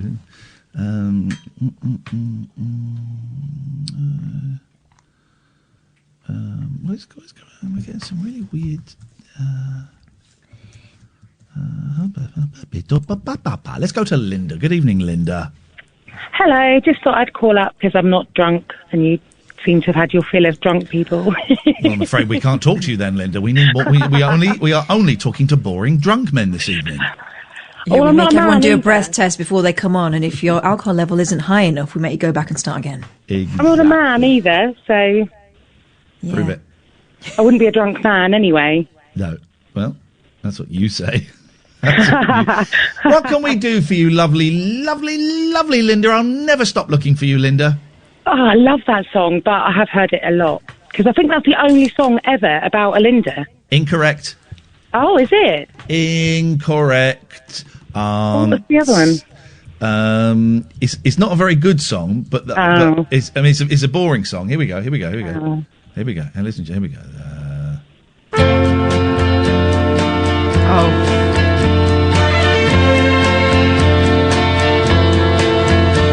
Don't listen to Linda. Don't listen to Linda. It. Don't listen to Linda. That's that's the advice. We just had a bit of an interesting week. Well, as interesting as it gets in lockdown, I guess. Yeah. What, you found a bit of cheese in the fridge? Well, yeah, it does get quite exciting when saying that, I did find some toffee crisps at the back of the cupboard that I didn't know I had. That was quite a moment. Naughty Linda. Yeah, Linda. That was quite a moment. That was exciting. But no, we went to, so I live, I think I said this last time, I live in Southampton, and my partner lives in London, and we got locked down together, which has been good. And he had to go back. My partner's in the wraparound group, so we had to go back to London for some essential medical treatment on Monday. Yes. Thankfully, we were able to get a lift. It was all safe. It was all fine. But just driving through it, we drove on the M20? No, the M25, and I think we saw about 10 cars. Yeah. And it was just amazing. And I said to my friend who was driving us, and I said, actually, we're kind of part of history. Do you know what I mean? I feel like I should take a photo or write this down. Like, whenever were we ever gonna see the streets of London? I think people should take photos and people should take videos. I wish. Only if they were doing it for essential reasons, though. They shouldn't go out just to take photos and videos. No. Well, no. I suppose I have to be careful what I say. But when I was out getting my click and collect the other day, I should have filmed the queue outside Tesco, because we won't believe it. We won't remember it in 5 years, 10 years, 20 years time. You know, the people had to queue. People were queuing for, a quarter of a mile outside Tesco, standing 2 metres away from the person in front of them. I think we will remember it, though, because people, I mean, this is totally different, and it's not the war, and it's totally different. But people obviously remember that. People remember hard times. People probably remember the hard times more than they do the good. I think it will fade really quickly. I think, apart from those people who have been tragically, who have lost relatives, I think, and that was the difference with the war, is that during the war, nearly every family knew somebody who had died or been killed, But do you not think we're in that situation now? Do you not think there's not that many families that aren't somehow connected to another family or somebody who has been lost, even if it's just tenuous? I can only speak through personal experience. Right. It's far enough away from me. I know Eddie Large, who sadly passed away. Yeah. The guy who produced a record I really liked died. I know some of the if I wasn't doing this show, I know some of the listeners who have people who have died. If I wasn't doing this show, it would be incredibly distant from me. So far, with and I do think we're in early days. Continues. Yeah, so do I. But I don't think, Kath, I don't know what your thoughts are. I don't think the touch of death during this will be as complete as it was during World War II. I'm not comparing the two. I just meant that, how we remember when we sort of, I don't know, people look back on the war sometimes quite nostalgically, quite, what's the word I'm looking for? Almost not positive. Yes, that's the word I'm looking for. Yeah. And there are definitely some good things that have come out of this. Yeah. I know my neighbours. I met my neighbours the other side the other day, and I said, "Oh, have you just moved in?" They said, "Yeah, 2 years ago." I know. So But I have been gallivanting back and forth to London for the last 18 months. So that's my excuse. I haven't been here that much. Okay. I've been doing this for 5 weeks from home. Right. I don't really remember the frustration of driving into London. That's gone. That has already gone. Yeah. And I did that every day for nearly 4 years. I don't really remember the frustration. Doing that again? Can you imagine doing that? Because I was saying to my partner, like, all the time that I can't imagine. I mean, I used to commute back and forth all the time. Weekends in London, weeks in Southampton. I can't imagine now the thought of getting back on a packed tube and going back to... I mean, I have to do it at one point, I'm sure, but can you envisage, like, doing that again? How is your brain kind of processing that, or is it not? You're not going there? My brain is already coming up with as many scams as I can to stop me ever having to drive into London. But I had to drive... I'm so confused with the days. I drove yesterday to pick up the boys, right? And I hadn't driven for a week before that, and I hadn't driven for maybe 2 weeks before that. And just even getting in the car, right, something that I used to do every single day, several times a day, felt odd. It felt wrong. I couldn't quite remember how to drive the way I used to drive. Now, I'm using that as an example. That was something that I would do, many, many times a day. We will be in lockdown 2 months, 3 months, maybe. There'll be stuff afterwards. But lockdown isn't going to last that long in the great scheme of things. A year after lockdown, we won't remember what this feels like. I'm really sure of it. I might be wrong, but I just don't think we will. And, it's like do you remember the dumb haircut you had 10 years ago? I never had a dumb haircut, well, then you're an incredible woman. But, Kath, do you know what I mean? You don't remember, until you see a picture of something from 10 years ago, oh, my God, I look like that. Oh my God! Look, I was so slim, and I had that dumb haircut, and I wore that silly jacket that I thought was great, and it looks ridiculous, and I'd forgotten all about that. Those pictures. Of course we have. We all have. But I think that this is what this will be like to a certain extent. I don't know. I think it's just, at the moment, we just don't know what this is going to look like, because at the moment, obviously, we're sort of dealing with this initial crisis of people getting ill and, unfortunately, losing people. But then the next crisis is going to be economic, and I'm not quite sure what the future looks like. But I just think maybe I think one thing it has taught me, definitely, and I know from talking to other people around me, that actually gives us a little bit of time, just a little bit, and actually I've been valuing the smaller stuff. Having a coffee and sitting in the garden. Do you know, I never used to do that. I've done that every morning since we've been in lockdown while the weather's been lovely. I can't remember the last time I did that before. Well, the weather would be nice, but I wouldn't bother going and sitting in the garden because I wasn't really that bothered, because I could just go out whenever I wanted. I'm getting very close to doing gardening. I've ordered some tools off of... I borrowed some from my neighbour for my partner to do. Hang on a second.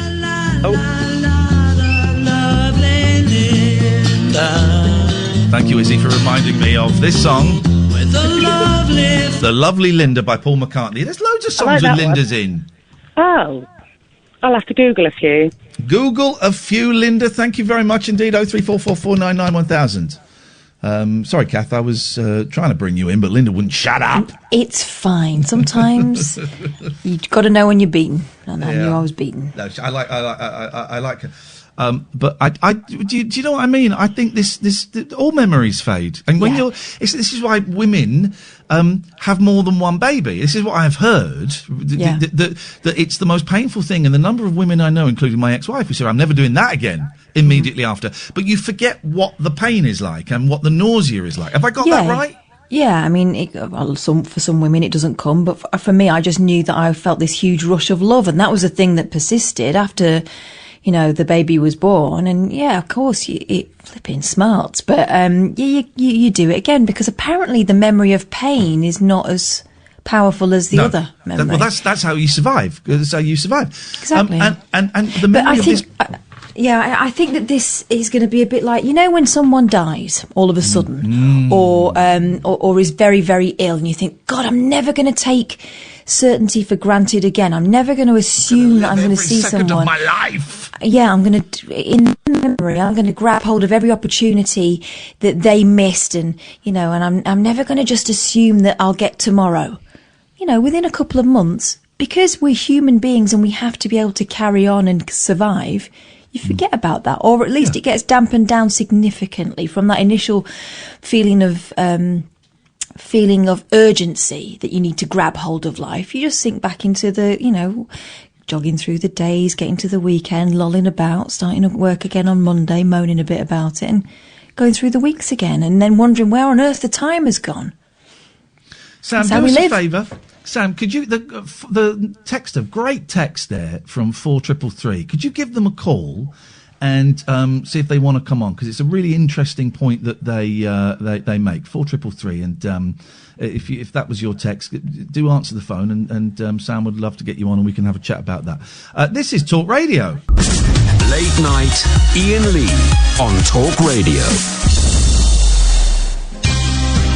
Unfortunately, 4333 is too much of a pussy to come on the radio, so I block your text for 24 hours. I'm sorry about that, and it means it doesn't get read out on the radio. It's a real shame. It's a really interesting point that you were trying to make if you could write in English. Let's go to Duncan. Good evening, Duncan. Hi, sir. Duncan, what can we do for you? A lot of people... go on. I'll say something in a minute. Go on. Go on. Well... You're probably right to say something, but... oh, God. Duncan, can I ask you a question? Are you drunk?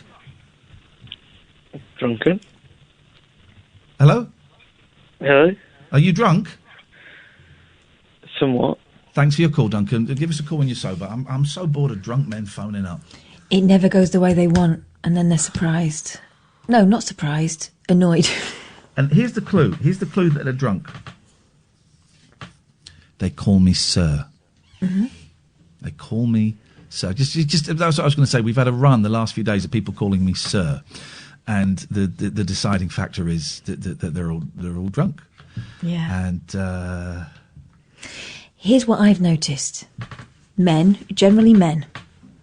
I mean, that's not difficult to say because most of our callers are men anyway, just for the way it goes for some reason. Because this show's all about balls. Oh yeah, it's so big manly. hairy balls. God. But they come on, and if they've had a few, they come on with an excuse to call, like either a hot take on something that they don't really want to back up because they're not really that into it, or, a mock argument, or, philosophical point that really they're not thought through, because it's an excuse. Because what they really want to do is reach out to someone and have a chat. But I don't know whether it's just something about blokes. They can't just say... bit lonely, I felt like having a chat. And so you're never going to give them what they want because you think they're coming on, they want an argument, or you think they come on, they want a laugh. You think they come on and they want to play their song and disappear into the night. But no, they want something more substantial from you, but and I get it. You're never going to be able to give that to them. I get why people are getting drunk. I get it because this is boring. I don't know I think it's probably still scary for some people. But it's boring. It's we are questioning as human beings our worth and our purpose, and there's all these things going on. So I get why we're getting more drunk calls than we would do normally. And Lee, who's been calling all night, Lee, please, mate, please put the phone down because you're not getting on tonight. We discussed that. But I find drunk people really boring. And if people phone up and say, I'm really struggling and I've had a drink because I just don't know what else to do. Okay, well then maybe we could start to have a bit of a chat. It's still always tricky if you're pissed. Drunk people are so boring. But that would come from a place of honesty. That would be saying exactly what they want in order to get the reaction that they are craving. But instead they're masking it with all this other stuff, and then of course they're going to be disappointed.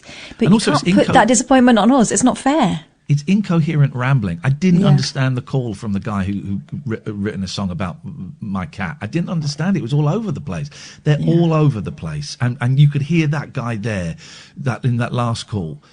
I could hear it. I remember being off my face and really struggling to focus and finish the point and not sound drunk or high. And I could hear him putting that effort in. You could hear the strain. Yeah. Let's go to Arlene. Good evening, Arlene. Hello, my lovely two people. I'm going out with your mum. Oh, you know, my mum, that was what I was ringing you about. That was my highlighter yesterday. You want to practice calling me daddy. I didn't even know that she was going to phone. Yeah. And you know what she said? She was ready to say to you before the news came up that she thought you were very handsome. Yeah, I am handsome. She's a beautiful woman, and we've been making love non-stop since. And she does want to phone you. The social distancing. We were social instancing. Oh, it was absolutely the most wonderful. And she wants to phone you up about her many stories of being chased around the table by the desk by her boss, and sounds horrendous. Because she was a Marilyn Monroe looker when she was a young woman. Hi, Chihuahua. Yeah, really beautiful as well. Wow. So that was my highlight of your topic from. She's from a very yesterday. delightful woman. Yeah, she's absolutely wonderful. Yeah. And we have a song that we think is better than the Beatles. Where has this nonsense come from? Go on. Well, you've had that as one of your topics, haven't you? Well, we had some guy phone up and claim that it was his song was awful. Yeah, but this is by an absolutely fantastic band called the Handsome Family. Right. Is this going to be some Irish country and western song? No, they're American. Right. And the song is called 1,000 Diamond Rings. Oh, it's just everything about it sounds awful. It does. Well, but the beginning tune is absolutely wonderful. Oh, God.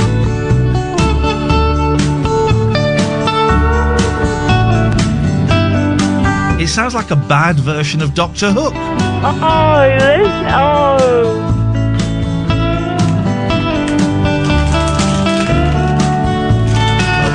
1,000 diamond rings. I wasn't far wrong. You went far wrong. 1,000 diamond rings are coming out my butthole. Is this sung by the Tiger King about Carol Baskin? Oh, I'm so sorry to disappoint you, but it's, Arlene, listen, with a mother like yours, you could never disappoint me. She wants to ring you next week and talk about her many stories. She was a life model as well, my mum. Okay, well, I look forward to seeing some photographs of that, Ali. Thank you very much indeed. 0344 499 1000 is the telephone number. What are you eating, Boyles? Giant buttons. Not mine either, which makes them taste all the sweeter. Let's go to Alistair. Good evening, Alistair. Evening, guys. Hey, man, how you doing? I'm doing fairly good today. Okay, great. Fairly good. And actually, before I start, Catherine, I've bought that book, by the way. Oh, the 4 Agreements. Yeah, because I had a look at it, and although it was a bit pricey, I thought, well, you know, this could really help me. I got it for like £4 on Amazon. Yeah, I did. Paid 15 quid. You absolute melt! What did you do that for? I wanted a new copy because some of the used copies were expensive. So ever since you've advertised it, it's gone up. Oh, it has, yeah. Look, you know why? Because everyone's reaching out for spiritual succour. Yeah, that's it. Yeah, oh well, unlucky. Well, Rhythmic Paul swears by it, and he's the most chilled out Zen person we know. You can get it for free on Kindle. Uh-oh. Yeah, but I like it in my hand, you know? I know what you mean. I found an old tablet, an old Nexus 7 that I bought about 8 years ago, and I've never really used. And I found it, and I've dusted it off, and I've charged it up, and someone sent me a Kindle version, not Kindle, the other one, version of their book. And I thought, I'm going to see, because I've been eyeing up Kindles for a little while, but it's just because I'm frustrated and I want to buy something. So I thought, right, I'm going to look at this, read this book on this tablet and see what it's like, see if it's any good, because I've always been dead against them. So once I finish this Beatles book that I'm reading, that is amazing, I'm going to read my first ever book on a tablet. And guys, I'll let you know how it goes. Thanks very much for listening. Good night. What you got, Alistair? Well, it's been a music-orientated show tonight, somewhat. And I've been looking... Well, one thing, I've been looking on YouTube for some of the old songs I used to like. Oh, yeah. But also, it started me thinking, which bands did I see when I was at university? And I wondered if we could compare notes. Go on then, because I saw at my university. I saw my freshers' summer ball was Rolf Harris, 808 State, Mark Almond, and Cockney Rebel, Steve Harley and the Cockney Rebel. Yep. My freshers' ball was Anton Deck. Oh. Yeah, they did PJ and Duncan. Yeah. Sean Maguire came at one point and got booed off because he only did 3 songs and then buggered off. He was in a mood. And then who else was there? Oh, Odyssey. Oh. They were really good. Good. I don't think they were proper Odyssey. Well, when I remembered, I got some cringeworthy ones, I'm afraid.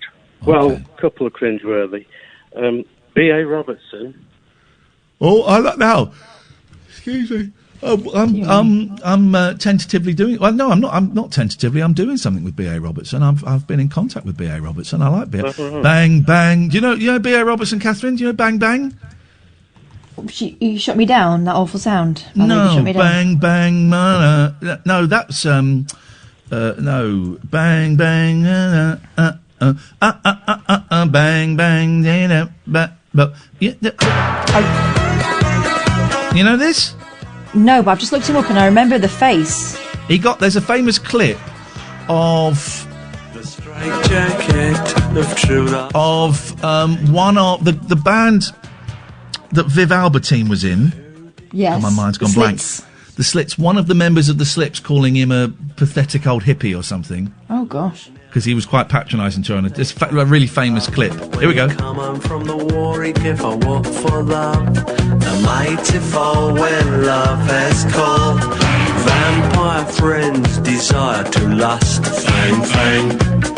Hang on, it's a good chorus. This is a hang on. They fall on necks, then fall in love. Pang, pang. The Marquis de Sade was happy with a stroke of love.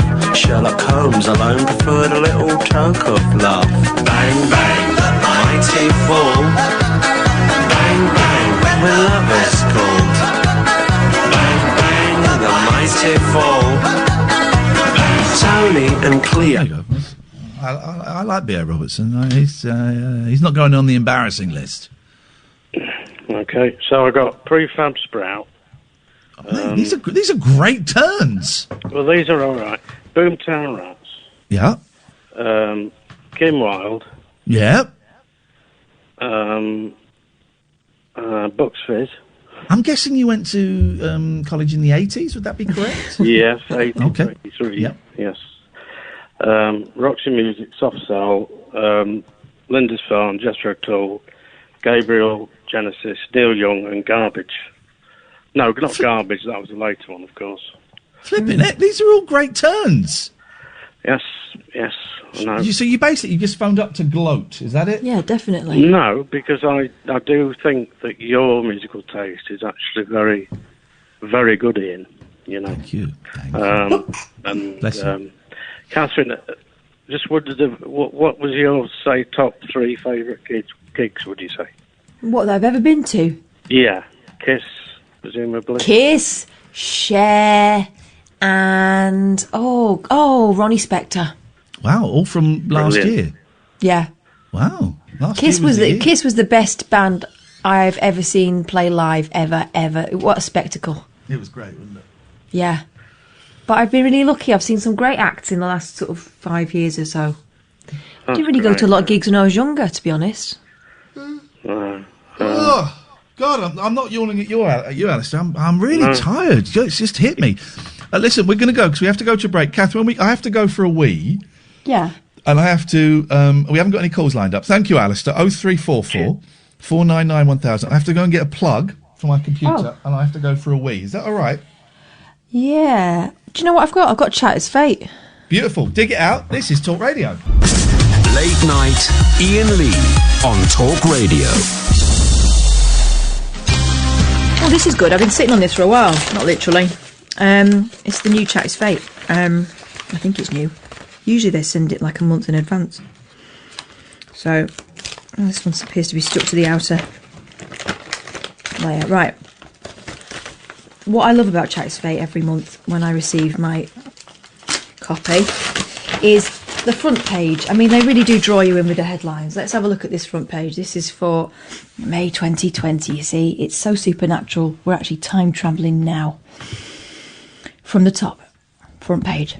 Be your own fairy godmother. Tarot cards control my life. I'm helping female angels rise again. My mission. My night of terror at a murder scene. Blood drip from the bed. Bloody hell. Dad let me know he's okay from the other side. Comforting. I smelt death and went into battle. No choice. And flip a coin and find love. Chatter's Fate coming up with the goods yet again for May. We've not had a Chatter's Fate for a long, long time. Oh no! Some of these cover stories are incredible. It's quite macabre. This one. Sometimes they're jolly. You know, like fairies found my boyfriend and all that sort of stuff. The world is in a dark place, so it's only natural that Chatter's Fate should represent that. Your Amazing Tales, I'm looking on the inside. The Amazing Miss Doolittle, readers' tales of working with an animal communicator. The Mystery of the Key, Angelic Assistance. Oh, I've got all kinds of stuff here. Do you want one, or do you want to do something else? Am I just No, go for it, definitely. Over? Go for it, go for all it. Right, No goals. let's go with page 4, The Stench of Death. How about that? Yes. Let me call... Hang on, Patty, come and sit with me, darling. Forget... Oh, she's seen a moth. Okay. Come on, Patty, we're going to do one about the stench of death. Willow, we're going to do the stench of death. What do you think about that? I was going to have a little cuddle, but she's about to create the stench of death. She's eyeing up a moth, so... unlucky. George! Can I have some spooky music? Of course you can, my darling. Let's see what we... This is going to be great. This is the testimony of Simon Ludgate, 62. Rocket Man! No, hang on, that's not it, sorry. Here we go. The stench of death. I smelt the killer demon before I saw him. ... Simon Ludgate, 62, from London. My friend Sarah's face was lit up from the underside by her torch, so she looked like a character from the Blair Witch Project. Do you remember that? It's a film from the 90s. Yeah, it was rubbish. We were tiptoeing through her 16th century almshouse, the rectory in Kent, with all the lights off, on the lookout for ghosts. Did you hear that noise? She whispered, her eyes wide and scared. I certainly had heard it. The place was alive with spirits. That's an oxymoron. I can hear breathing behind me, I shivered, glancing quickly over my shoulder. Oh no, Sarah moaned. I'm so frightened. I smiled at her reassuringly and told her everything was going to be all right, but I wasn't sure it would be. I can never be sure. Although I've performed hundreds of exorcisms and have a number of famous clients in my little black prayer book, I still get a bit twitchy when I'm in a house full of unhappy spirits. Part-time exorcist. I've spent most of my adult life writing, directing and producing award-winning documentaries for TV. None of them listed. Yeah, well, who is this award-winning documentary maker? He's Simon Ludgate, 62, from London. Okay. But for the past 10 years, I've also enjoyed a supernatural sideline as an exorcist. I've got the ability to clear houses of bad energy and release people from demonic attachments. He's also written 2 books, Gabriel's Liar and The Accidental Wizard. I want to find out what these documentaries are before we can ascertain. Simon Ludgate, IMDb.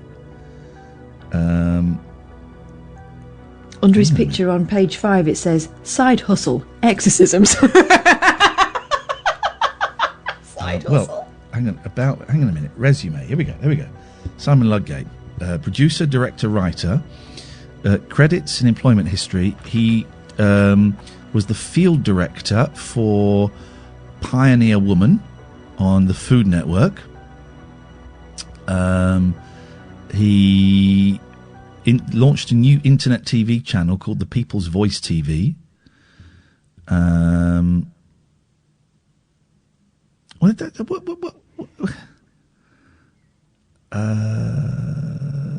Twins Who Share a Body playing. I don't see any of these award-winning documentaries he's made. He's very busy. He's worked. He's a good-looking guy. There's a picture of him. He's a handsome dilf. But okay, carry on. As a kid, I'd creep people out because I saw ghosts, heard voices, and I could always tell when someone was possessed. Well, there are a few giveaway signs. Yeah, it's when their head rotates is the thing for me. They start saying rude things about your mum. You don't even know what her. she does in hell. But I wasn't especially interested in the supernatural until my mother died in 2006. She'd been a healer, and after her death I felt I had to somehow continue her work. Since then I've worked as a healer, become a shaman, and trained in Reiki. When word got out about my successes... I would say shaman.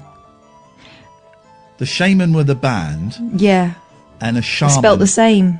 Yeah, okay. Well, the words can be spelt the same and pronounced Bostrom. differently. And words can be spelt differently and pronounced the same. Oral and oral. Wind and wind. But shaman. Well, I don't say that. Well, you say it wrong. Okay, so he was in the band The Shaman, was he? As you were. Since then, I've worked accuracy is important.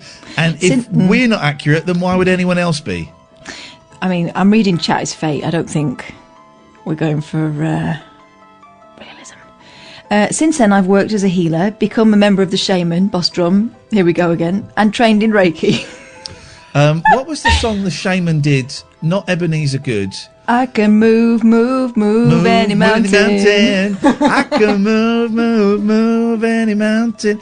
Didn't they do one about like horses on the sea or something? Wasn't there? I remember a song with a line about horses on the sea. Gosh, no, I don't remember that one. That must have been a deep cut. Hang on a second. Let's have a look at. Let me find the Shaman, the band. The Shaman.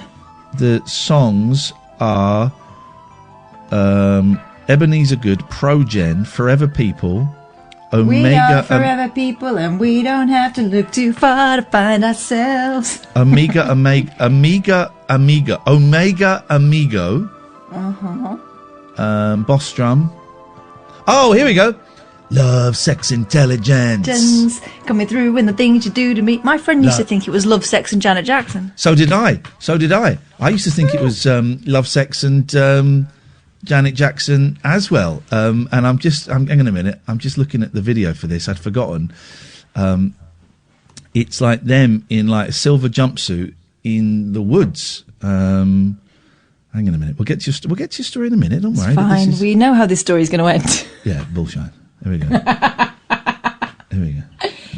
With the spectre of death. Whoa! Oh, yes, baby. This is bringing back a lot of... He's good. He's a good. He's Ebenezer Good. Love, sex, and Janet Jackson. Love, sex, and Janet Jackson. Love, sex, and Janet Jackson. Coming through with the things you dream to do. Love, sex, and Janet Jackson. Coming up like a second sense. My LSI is all that you require. My LSI. It's all that you require. What's your LSI? It's my love, my sex, and my intelligence. Well, I would suggest that the fact you've abbreviated those three things to LSI would indicate that the I is very, very low. Very low I factor there, guys. Very low I factor. So you're going to get 0 of the S factor. You knobbers. Oh, good though, weren't they? Poor old shaman. Fun. Go on. Since then, I've worked as a healer, become a member of the Shaman. Yes, you may remember our hits: LSI, Love, Sex, Intelligence, and Easy Good. Hang on a second, line one. Would you like to contribute to this conversation? No, I wouldn't. Like, I wonder if you had an email address. I'd like to send a letter on for a future conversation. Okay, sure, that'll be wonderful. Yes, I live at 100 Happiness Avenue. 100 Happiness Avenue. Yes, that's in England. Does that help, caller? Yeah, sure. No, have you got an email address? Ian at iainlee.com. Ian at iainlee.com, yeah? Yeah, that's it. That's smashing. Thanks very much, sir. Thank you. Thank you. Bye-bye. Call me sir again, Catherine. He called me... formal. Sir. Get the rest of the story after this. Late night, Iain Lee on Talk Radio. I've been reminded, Catherine, by Matt, that if you go to the Shaman video coming on, Jason Statham is in it, dancing in just his pants. Yeah, aren't they leopard skin pants? Something like that, yeah. So, that's good to know. Jason Statham. I might watch some Statham this weekend. What, that video? Over and over. I'm so lonely, Kath. I'm so lonely. Jason Statham. I won't need to watch I was watching the second Celebrity Come Dine With Me that Debbie McGee was involved in, and she was saying that her ideal man was Jason Statham. Yeah, exactly. Well, that's his name. I mean, I don't know what the problem is with that. Just interesting pronunciation. Well done. Well played. Well played. Checkmate. Since then, I've worked as a healer, become a member of the Shaman, famous for our hits, Love, Sex, Intelligence, LSI, etc., blah, blah, blah, and trained in Reiki.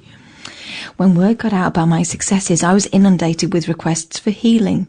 I realised that a lot of people were sick, quote unquote, because of supernatural attachments, and this eventually led to me becoming an exorcist. Natural progression, Ian. Natural progression. Yeah.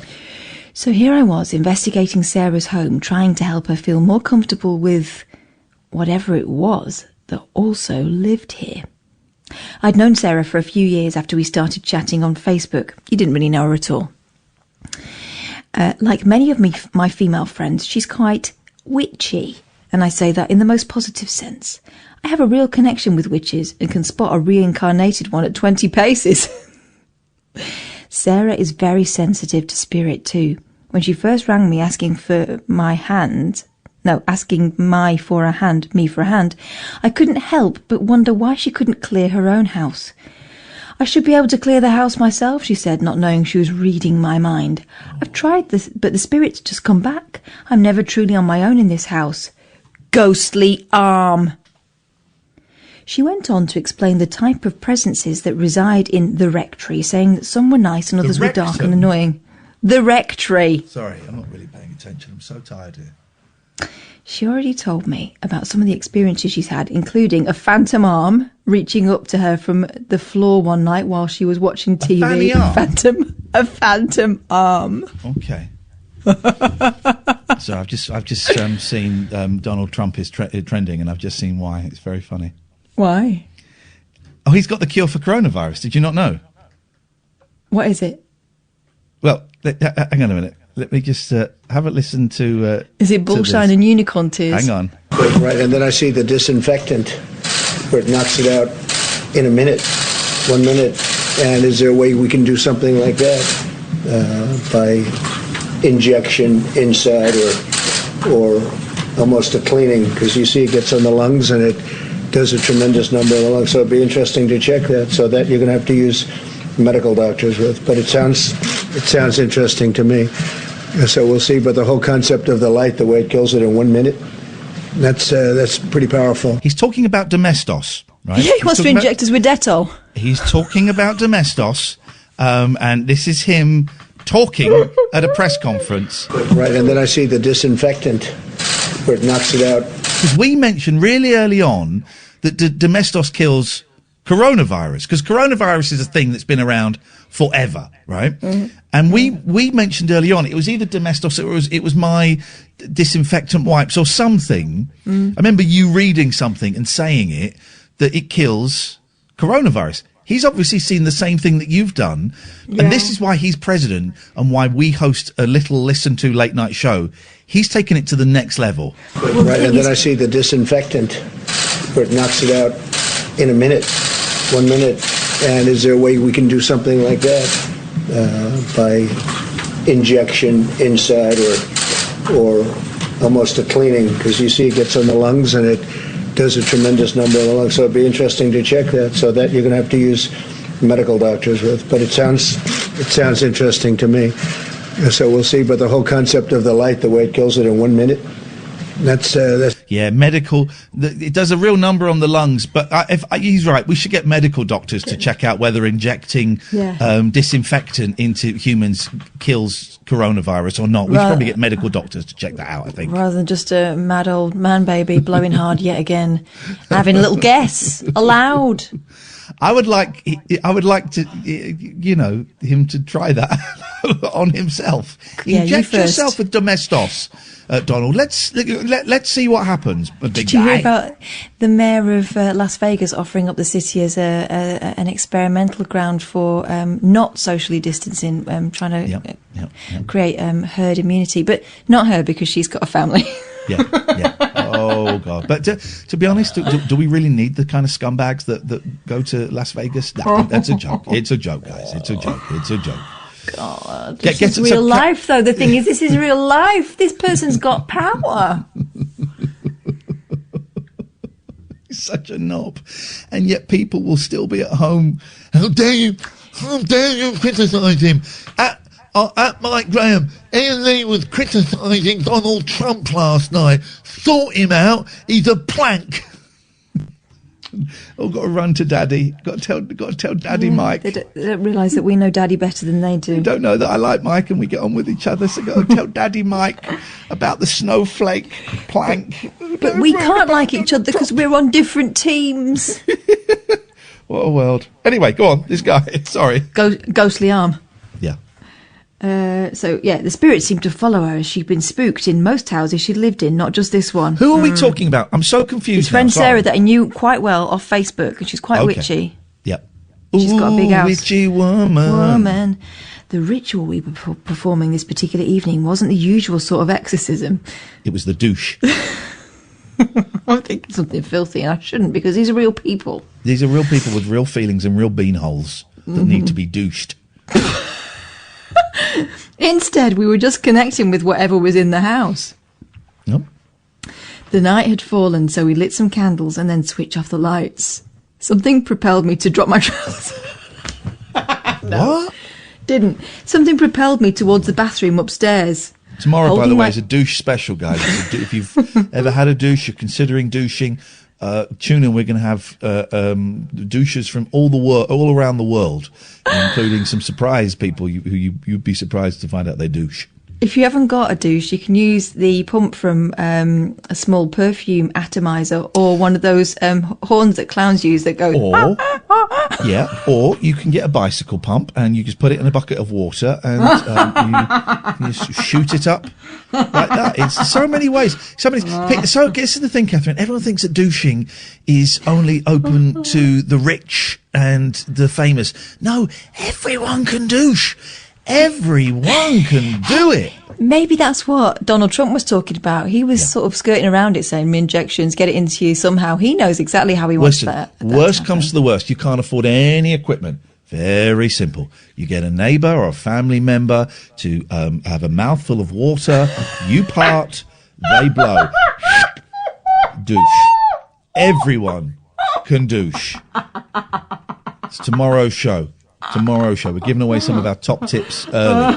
That's because we like you guys and we want you guys to be clean in and out. Clean as a whistle. Tomorrow. Clean as a whistle. Want to be able to blow into your mouth and hear a whoop. Yep. Gemma says, I've got Dettol shower wash. Would that work if I drank it? No. We're going to have to get some medical doctors, Gemma, to investigate that. But I would tweet Donald Trump and see what he says. He seems to know about it. Personally, I would say no, but tweet Donald Trump. He's got a lot of ideas, but he is going to have to refer them to the medical doctors. In some places, sometimes he knows better than the medical doctors and people who've read a book and that. Yeah. Electrical changes. The needle wavered again, indicating there was a change in the electrical energy around us. Hang on a second. James says, And he's tweeted, he's tweeted Talk Radio. He's tweeted Iain Lee, IANLEE. Mhm. Don't know who that is. And he's tweeted Kathy Boyle. Okay, well, that'd be a surprise to someone. Actually, matey, MG doesn't even like you. 1, because your work. And 2, he always likes and retweets me when I call you woke. So he's actually on my side. Don't you worry about that. Oh, okay, because we were talking directly to you. That's normal. Secondly, because sticks and stones, or stikes and stains. James, you absolute thick melt. Go away and just destroy all of the electronic equipment in your house, my friend, because it's affecting your brainwaves. Yeah, it's not good for you. The whole atmosphere altered. The mood was heavier, much more sombre. Yeah. We headed back down the stairs to the dining room, our hearts pounding. There was definitely something there. It was a table and some chairs. It was a dining room. Oh. No, our presence had drawn out a cloying and unpleasant energy. As I took out my pendulum... His what? Dirty get. Took out his pendulum unbidden. And walked back into the kitchen. A huge feeling of deja vu rushed over me. I was here last night, I said to Sarah, in a dream. It's all coming back to me. The pendulum circled violently as if some invisible force was controlling it. Or my hand spinning it. What happened, Sarah asked. Someone punched me in the face, I said, shocking myself with a memory. An ugly, wild-eyed man leapt out of me from there. I pointed towards a doorless doorway. The utility room, asked Sarah. I'm not sure, I said, the memory fading. I think so. Then suddenly I could see him in my mind's eye. I didn't want to frighten Sarah further, but felt compelled to mention him. He died in this house, I declared. Oh, he wants to scare her. He wants to scare her, this guy. Once that pendulum comes out, it all goes haywire. Oh, God, make this end. Because he died, he was sent back. A strong smell of stale alcohol filled the room. I think this man was a drinker, I continued. He was a bad man, a violent man, very unhappy. He lost his son in this house, and that's what drove him to the drink. I could sense that this spirit had mental problems.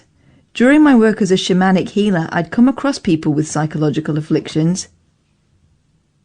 But for some people, the problems were deeper and darker than that.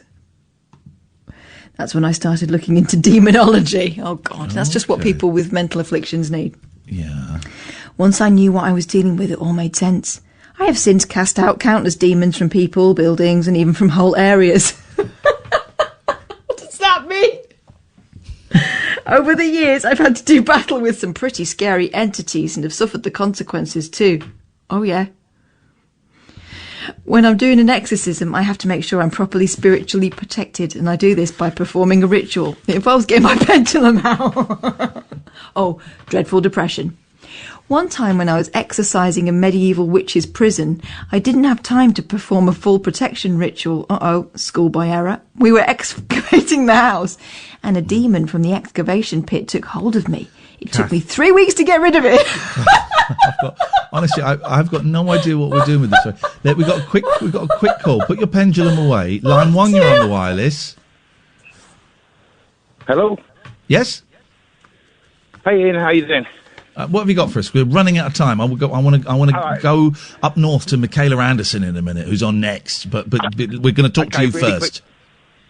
Thank you very much. Really quickly, I was just thinking when the youth in the future ask what I did during this lockdown, and I've just carried on working, but the nature of my work probably sounds a bit odd.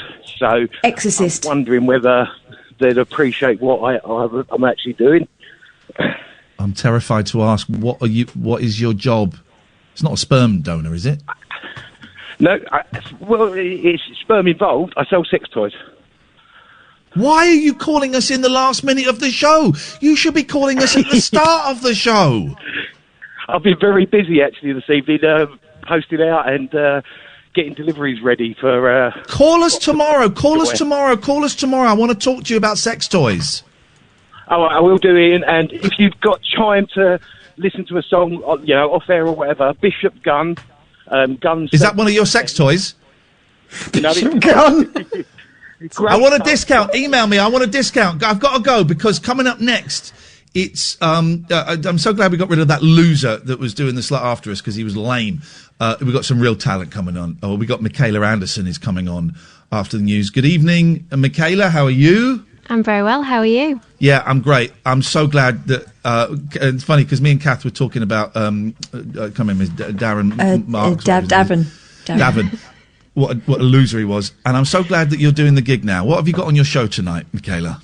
I don't know. Oh, she's panicked now, isn't she? Oh, there! Flipping it! Stitched up. What's all this? Goodbye. Goodbye. Stitched up there. Go away. Goodbye. This outrageous behaviour. She was a honey trap. Talk Radio. Talk Radio.